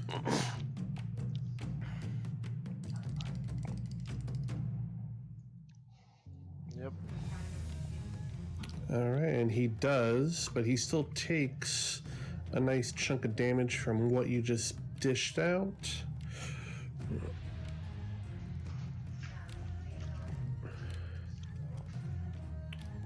All right. Anything else, Quentin? Nope, that was a bonus action to do Fighting Spirit, All right. and then an action to fire the heavy crossbow. Making sure there was no movement there. Veloise. Yeah. So, are we actually going to try to get these guys to back off, or are we straight up just going to try to kill these guys? One dude's pretty much wasted looking, I assume. He's taken some hits, but he doesn't look like he's out of the fight yet.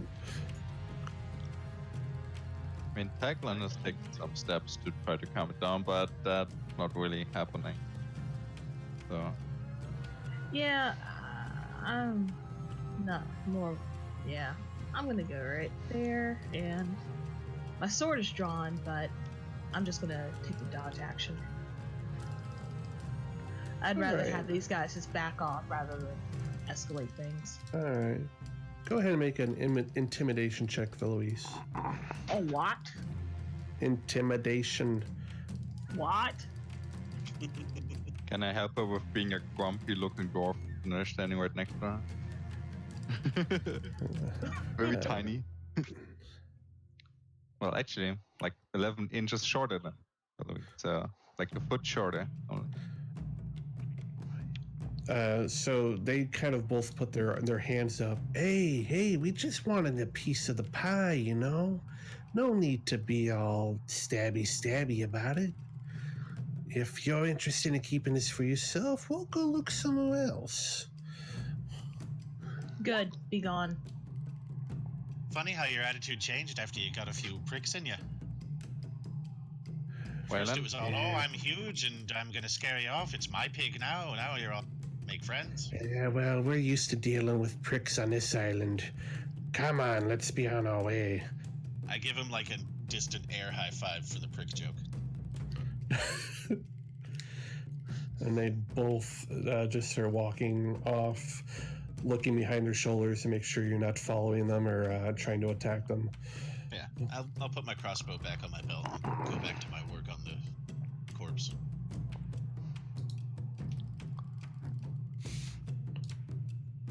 that one certainly better than I expected. I don't want I to deal with I smart follow research. them If anyone- for a bit. Yeah, If Like, anyone's listening closely, you can hear Waylon muttering some Okay. extremely racist shit about fire-based beings.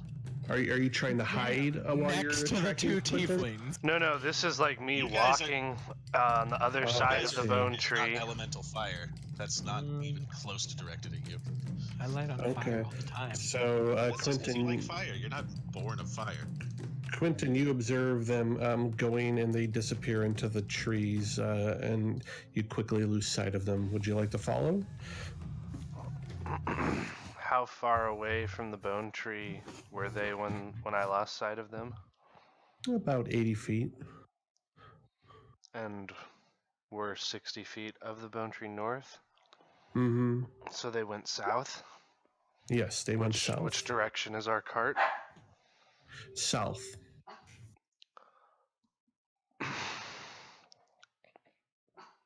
No, I don't follow them. Okay.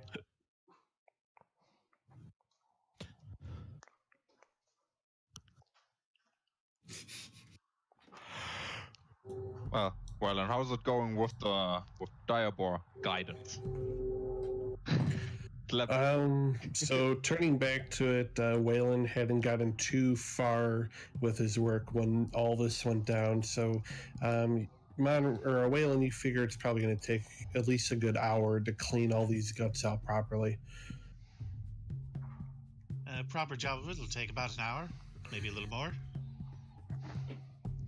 So I go about trying to make some kind of crude sled for it over an hour. Okay. Is anyone going to help? Waylon. Just Okay. make it safe. Quentin, make a survival check.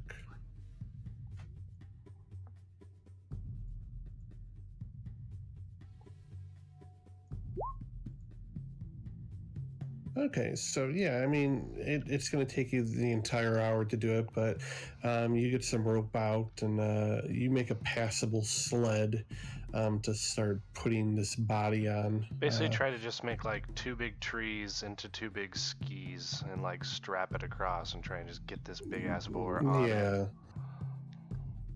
Like some kind of So- sled. Yeah, so an hour goes by, and you've properly gutted the boar, which does remove a nice chunk of weight, probably about 200 pounds of it as you just pull these guts out. Okay, let's make our way to the cart then. And you put the boar onto this makeshift sled that you all made. You all, he says, as Quentin's over there sweating profusely. Yeah, Good job, Quentin. labored Yeah, face. he drags up these logs that he just laboriously worked over the course of an hour, and everyone's like, "Good job, team!" Great team. Monroe and Mordecai just kind of discussing their favorite porn aesthetics and accessoires. And it's going to take you the better part of about 3 hours to drag this to the cart. It's pretty heavy. We do so. You get to the cart and it's there, but your pony is gone. And on the side of the cart in common, it says "Pricks suck." Fuck. Damn fuckers. They took out donkey / pony / Wait. monkey. Yes, Monroe. They took the donkey. Waylon, where the tracks lead? Yeah, can I find tracks in the area? Yeah, they didn't make any attempt to hide their movement. They went east along the road. Which way do we have to go? West. Waylon, see if you can catch up to them. If you can catch up within 10 minutes, report back. We're heading west. And Tacklin becomes the new donkey. It becomes the new donkey. I say this as I'm strapping Tacklin in like a donkey. Absolutely fucking not. No. Just get the fucking horse saddle and you just put it on his back. and as let the over his fucking- dwarven shoulders, I'm like pulling belts tight and stuff. He was Absolutely fucking not. No. going to like say something to like, what the fuck are you doing? But you just stuff the fucking bar into his mouth and you just start tightening that and he's just like, Oh, you want a piece? Come on, I got enough hit points for you with you. Fucking bard trying to talk, give the dwarf lip. Hey, I'm just I was gonna dragging the argue. cart. All right. Come walk in front of So it or whatever. while you're doing that, Waylon goes the other way. You follow the tracks, and you do not catch up to them within 10 minutes. All right, You I just double spent- back and rejoin the group then. spend an hour harvesting the bear ball. So yeah, it makes sense. All right, so you head back, and by the time you reach them, they've already started. It's going to be a pretty laborious trek back to Boarhead's camp, just because of how much you're pushing. Yeah. Yeah, sure. Tacklin's working. He's fine. When I catch back up, I don't say anything. I just give Quentin a head shake, negative, and start helping push the heavy burden. I nod. Yeah. Okay. All right, and no random encounters. So 4 hours later, you all walk into camp, sweaty, tired, worn out. It's been a long day. It's about 2 o'clock in the afternoon now. The sun's been beating overhead for several hours. So, you get greeted at the camp. A couple of the giant ogres let you in, and one of them just grabs the cart away from Tacklin and pushes it in like it's nothing. Holy like a shopping shit. cart for him. Damn. I just rubbish like if I like feel my biceps like a little bit, but then I like look around really fast and stop doing it. I saw that. The one ogre that you've all been dealing with this entire time walks up to you. Right, so like, you did a great job here. Plenty of meat to go around. You even gutted it for us. We weren't expecting that. We usually have to do that kind of thing ourselves. But, I tap on Mordecai's shoulder. Tell him those salamanders took their donkey, and they have problems with them. I don't know. Make it up.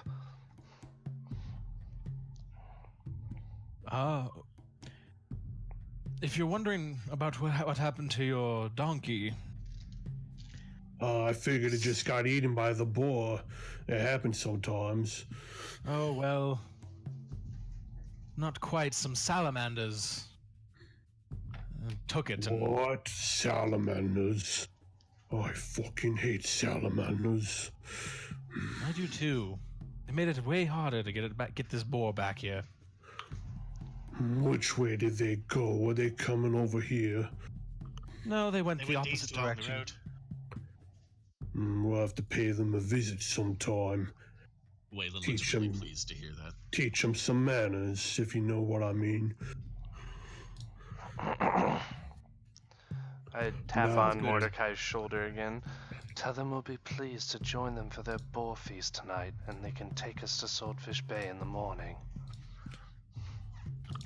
And, well, if you'll have us, we are kind of tired after a long fight. We'd love to stay and enjoy the boar with you for this first night, and we can leave for Swordfish Bay in the morning. Yes, I'm sure the 6 of you only eat enough to make up one of us. It'd be fine. We'll cook it up nice and proper and send you off with a good farewell tomorrow. Oh, and if you stick around tonight, maybe you even get to listen to Bavon Morta talk about our ancestry and heritage at the bonfire. She always puts on a good show. That actually sounds lovely. Oh, excellent. She'd love to hear that. She puts lots of work into it, so, you know, it's always pleasant.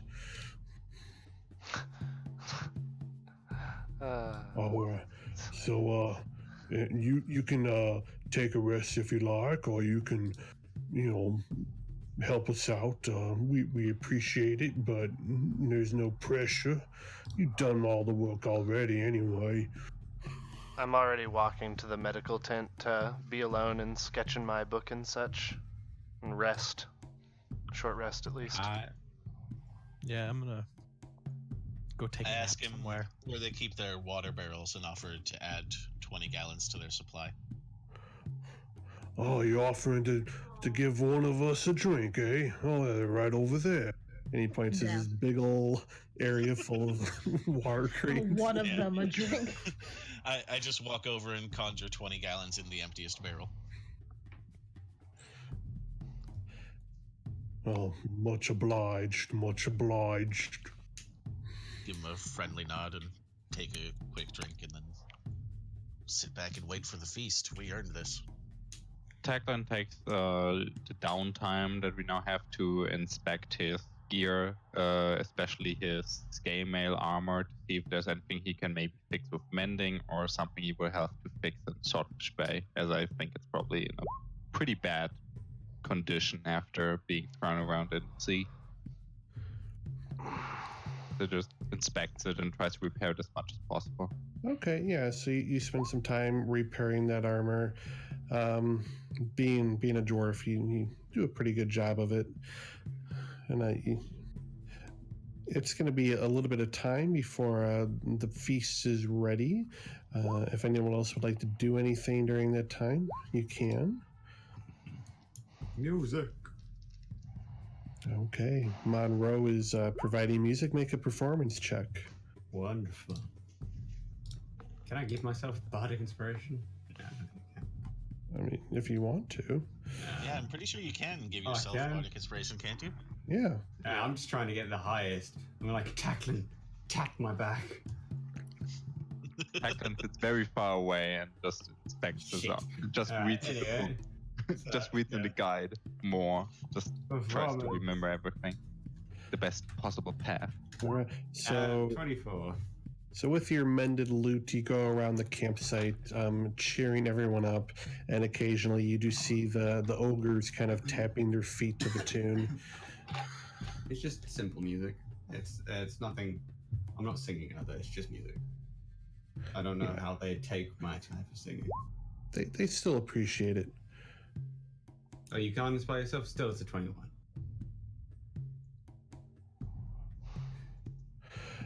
And eventually the sun is beginning to set.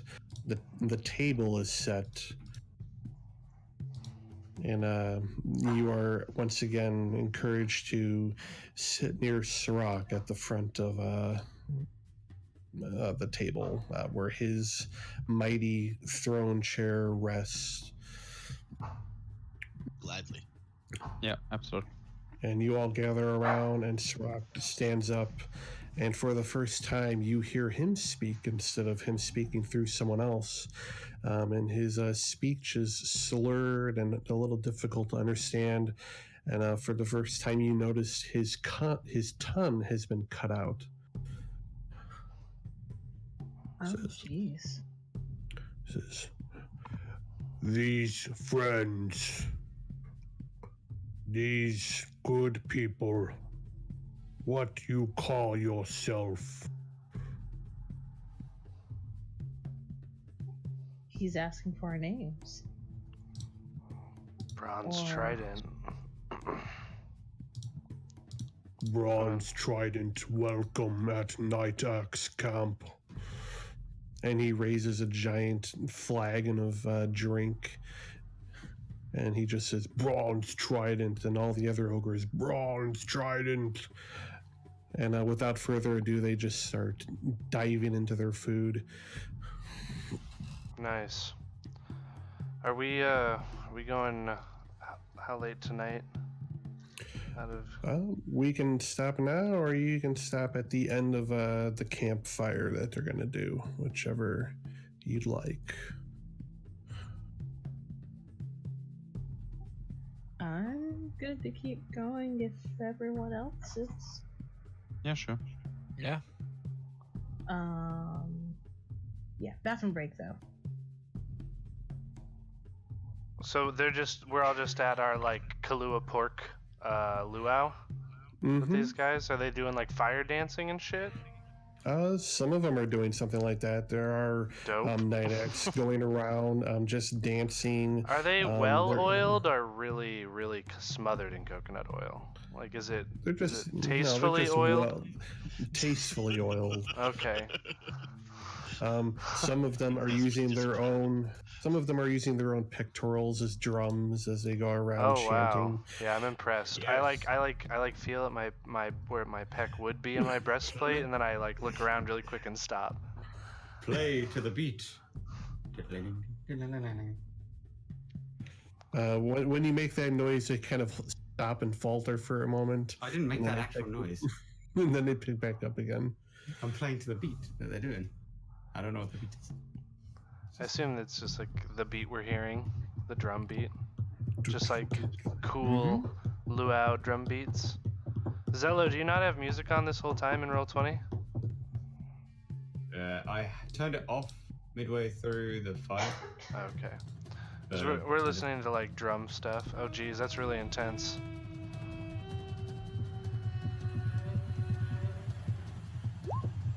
These ogres are really good at drums. I'm like impressed. It's really fast. The night acts are all bards actually. None of them are martial races. They're just all bards. Oh, they're all barbarians. Yeah, they're all barbarians. Barbarians. In the background, you guys do hear didgeridoo start to play as well. Oh, dope. They have didgeridoo things? That's pretty dope. Yeah, there's some throat singing going on. It's pretty intense. So, is it just pork? That's all they serve? It's just pork. It's a meat-only diet. It's barbecue. Oh, man. Oh, God, I really want some pulled pork. Right yeah, like, I asked Mordecai all of a sudden. if Mordecai can, like, make some sauce or something. Shit, this is some dry-ass ogre pork. Mordecai taught them how to not overcook whale. Maybe they learned that lesson and applied it to the boar. Yeah, I mean... Yeah, I mean, I'm sitting by the fire, and every time there's some flavor to this. There's some juice dripping off of the bone. Some wonderful barbecue. I'll just turn to Quentin and be like, "You're the one who drained it of all its blood." I just shake my head at tieflings. Eat my dry pork. I give Quentin a look like, have none of these people dressed an animal before? Good lord. Meanwhile, Waylon has only ever had to cut a fish. He was free. He was like really winging it with that board. But I mean, big ass fish are pretty big. I mean, big ass tuna, marlin, halibut. So, dinner goes by without a hitch. Everyone enjoys themselves. and soon the table is cleared away, and they begin piling lots and lots of wood on this bonfire in the center of the camp as the sun sets. A female ogre woman with lots of jewelry strung in her hair. She looks older. Her hair is silver, and it goes down past her feet and disappears and behind her into the tents. You've never seen someone with hair so long. She steps up to take her turn, and you get the sense that this is probably Bavmorda, the one that they spoke of earlier. 24 Night Axe warriors stand around the circle of elders and you, the newcomers. They chant in a language that you don't understand and slap their thighs and pecs in a rhythmic drumming beat. Here comes the haka. Bavmorda stares into the crackling bonfire. She reaches into a pouch tied to her belt and throws a red sand into the flames. They instantly climb 20 feet higher into the air, grasping at the night sky as they turn a dark umber color. The sea breeze carries the smoke out into the crowd, and all who are present feel it enter their lungs. After a short time, your vision goes black, and it is as though you are spiraling into the past. Only the voice of Bavmorda keeps you rooted to your true self. Her deep voice helps you to understand the images that now rush out of the darkness, fragments of the Night Axe's past. Her voice reaches you. Many tens of centuries ago, the Ash Barons molded and shaped our ancestors out of the clays from the flooded deltas of the Leith. Ancient residual magic there seeped into our being, and we knew no physical pain that lasted more than but an instant before forgotten. We were also made to be docile and compliant, willing and eager to be slaves to the highest bidder. Over many generations, we were bred to be larger in size, until each was bigger and uglier than the last. We could survive and thrive in any environment, from the hellishly hot to the extreme and frigid colds. In the end, we welcomed our beatings, and the Ash Barons knew we were ready for market. And so we were sold off, our people by the millions across different worlds and planes, to serve as the armies of dictators, the unflinching police of military leaders, the unrelenting miners of valuable minerals. Svarku, an ancient and evil Ifrit, had landed on your plane long ago on this very island. He soon discovered the red crystal here, and its only known location across every universe and plane of existence. We were brought here, sold to Svarku.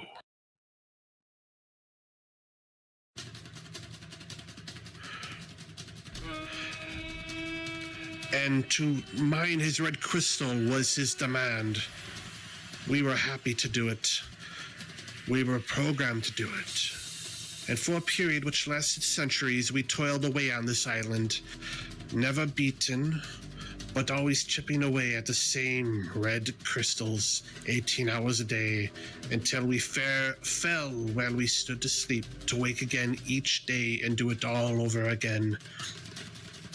In time, it seems Svarku wanted even more from us. He drove us harder, demanded we mine even more. This proved a simple matter.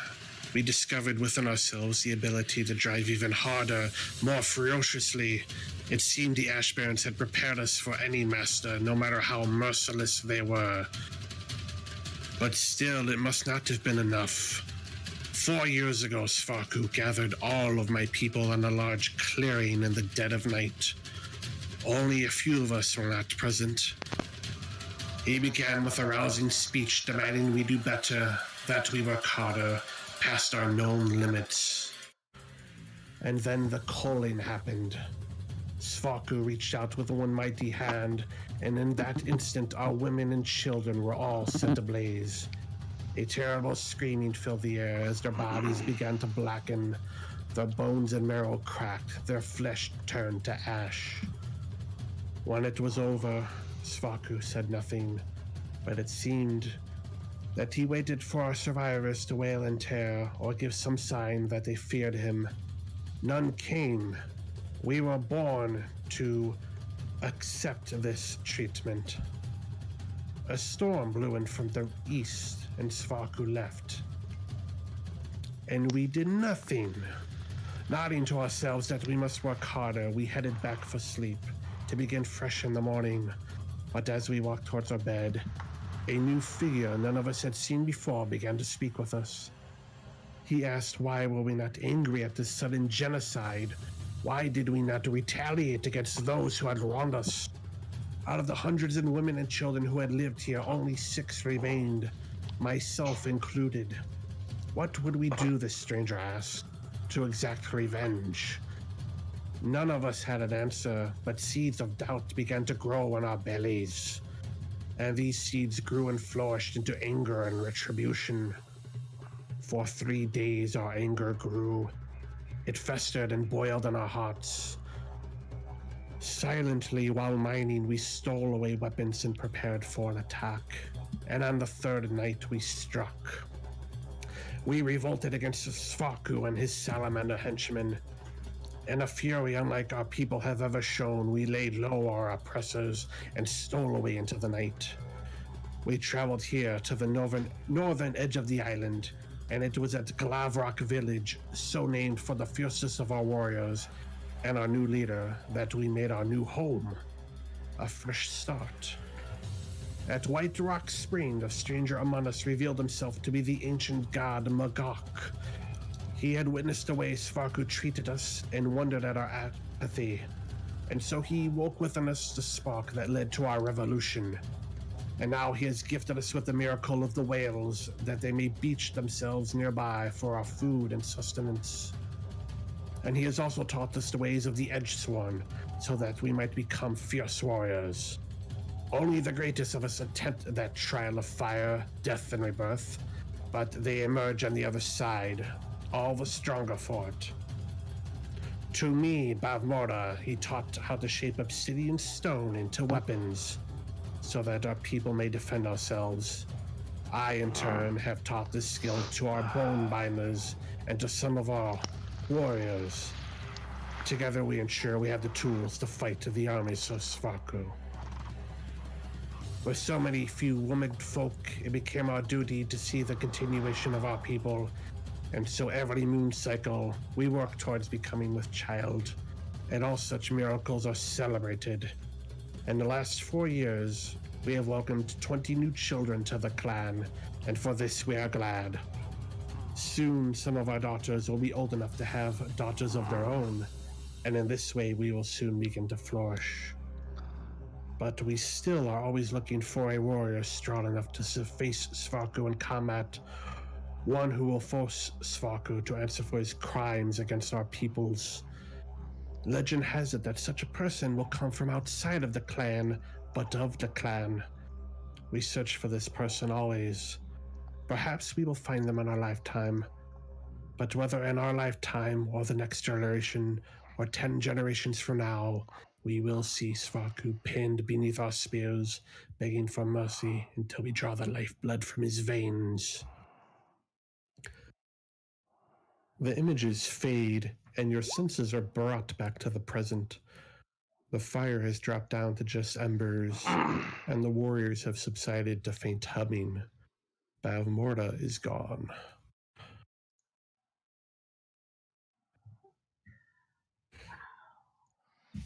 Pactan stands up, bows in front of all the ogres in the camp that are still left there, stands back up and loudly announces, "I understand your pain. My kin were also slaves many thousands of years ago," and sits back down, just as a sign of respect. That's that. I just whisper to Mordecai really quietly, "Oh my god, never say no to drugs. Where's my sketchbook? Where's my goddamn sketchbook?" And I just pull out a piece of coal and just start furiously sketching the crazy drug trip. I don't even react to Quentin talking to me. I'm just sitting there kind of shell shocked, just like, okay, that was a new experience. I'm gonna need a little bit. Vel's pretty excited, like that was awesome. Fucking elves. Their immunities to charms. Yeah, nothing just happened to Velo. She's just sitting there. This is a nice story. This story's really well told. Has tears in the corner of his eyes, and he just whispers to himself, I hate Svarku so much. Little water boy. He's like, the secret is Samwise Gamgee was the hero of Lord of the Rings, and Waylon's the hero of our campaign. Svarku into the volcano. It's fucking... It's fucking get the fire, Lord! 20 gallons of water dumped on his fire. I can carry you, Quentin. Yeah, thank you. I can carry me. Someone get Waylon a decanter of endless water. Just double the water. Yeah. He just, he makes everyone wet, you know? That's Waylon. Hey. My wingman. Yeah. So wait, do I have to make like some kind of actual check to know if that was a drug trip, or was there a lady that came out and told a story? Make an intelligence check. Oh, okay. Can I just be drawing instead? But I mean, here you go. Hey! Smart boy. I'm proud of you. I'm proud of you. You look to the left and the right, and you're like, did that actually just happen? And they all confirm, yes. An old woman came out and blew red dust in your face, and you had a trip. Dope. I sketch it more and more and more. There was like a half-finished portion about the boar, like some this boar like this, and it was this large and this many pounds, and it's like all notated and stuff, but it's like unfinished. And it's just drawn over. It's just like super way too busy with this. It's all like taking up the whole page. Crazy old lady and her dust blowing drug fire burning trip. Spooky shit, man. Spooky shit. And as you're all at the campfire, every other person eventually fades away into the night, and someone comes up to you and offers to show you to your tent and says, so tomorrow one of us will go with you south to Swordfish Bay if you like. Or if you just want directions, don't matter, but... Oh, we definitely want you to escort us to Swordfish Bay. That was the deal, right? Yep. He's shaking his head. Yeah, no, that's fine. The aid of your clan is greatly appreciated. Yes, thank you again. No doubt. Tell your leader that was a great story she weaved. Oh, Bavmona, she's not exactly the leader, if you like to walk, but she is highly respectable in her own regard.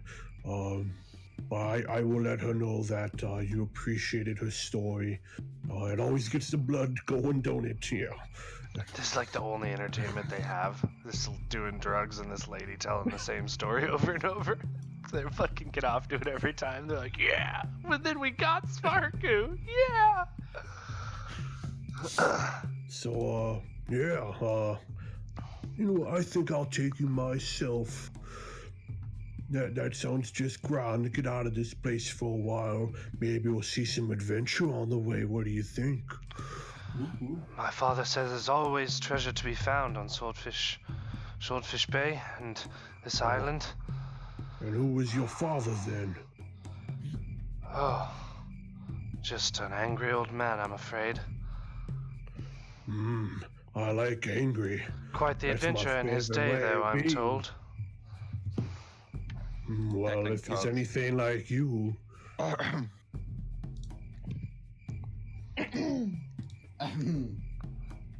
look at the bard curiously why he coughed. I just have a cough. What the fuck? Oh, me? I just have a cough. Fucking no, bard. Of course. Just a cup. I just have a cough. Why are you looking at me? I'm just still just sketching and sketching. That's all I'm doing. By the way, I can't. My book disappeared. By the way, I don't know what happened to it. Can I? What, your journal? Yeah, my journal disappeared for me in Roll20. That's weird. Let me see. I'm gonna ask Quentin if he wants me to retell the story. Retell the story for him if he wants to have it exactly written down in his journal. Is that something you want, Quentin? Yeah. If the bard wants to like write it down like calligraphy style, because he's a bard, like totally. I like give you my journal to let you. I was offering to retell it to you, if in case there were parts that you missed. Oh no, he got it. I got a 19 int on it. I got it. I wanted to act. I wanted to fucking just literally copy it. Quentin, you should have it. It's showing it's in your journal under player knowledge. It's called Field Journal of Quentin. There, I got it. Okay. Says it's in your journal. Alright, I pulled it up. Thanks. Alright, yep. So Monroe is acting out what he just saw. Well, I offered to. I'm not going to do it if he's just like, no, we already know, don't worry. No, if Monroe can help me just like pluck along the tune while I keep sketching and stuff. I'll provide you entertainment while you're doing it. Yeah, I'm just like allowing this ogre to tell Mordecai that he'll travel with us and stuff. So I'm just playing music. Now we have an ogre escort. That's pretty freaking dope. Go ahead and make a performance check, Monroe. I just do my job. Not one incoming. No, never mind. I already used up one of that ones for today. Yeah. Yeah, so like you do a pretty good job. Maybe Bavmordo would like you to do it with us sometime. This wasn't me recreating the thing. I was just playing music for Quentin. I'm just saying it matches the story. Maybe you could help out. If I come back at some point, yeah, I'll help retell it to another set of adventurers. Oh, it's a deal then. Deal. He shakes your hand. Provide me some good pork next time as well. All right, come this way, please. We'll get you all prepared. And he picks you. He picks you up and he carries you off.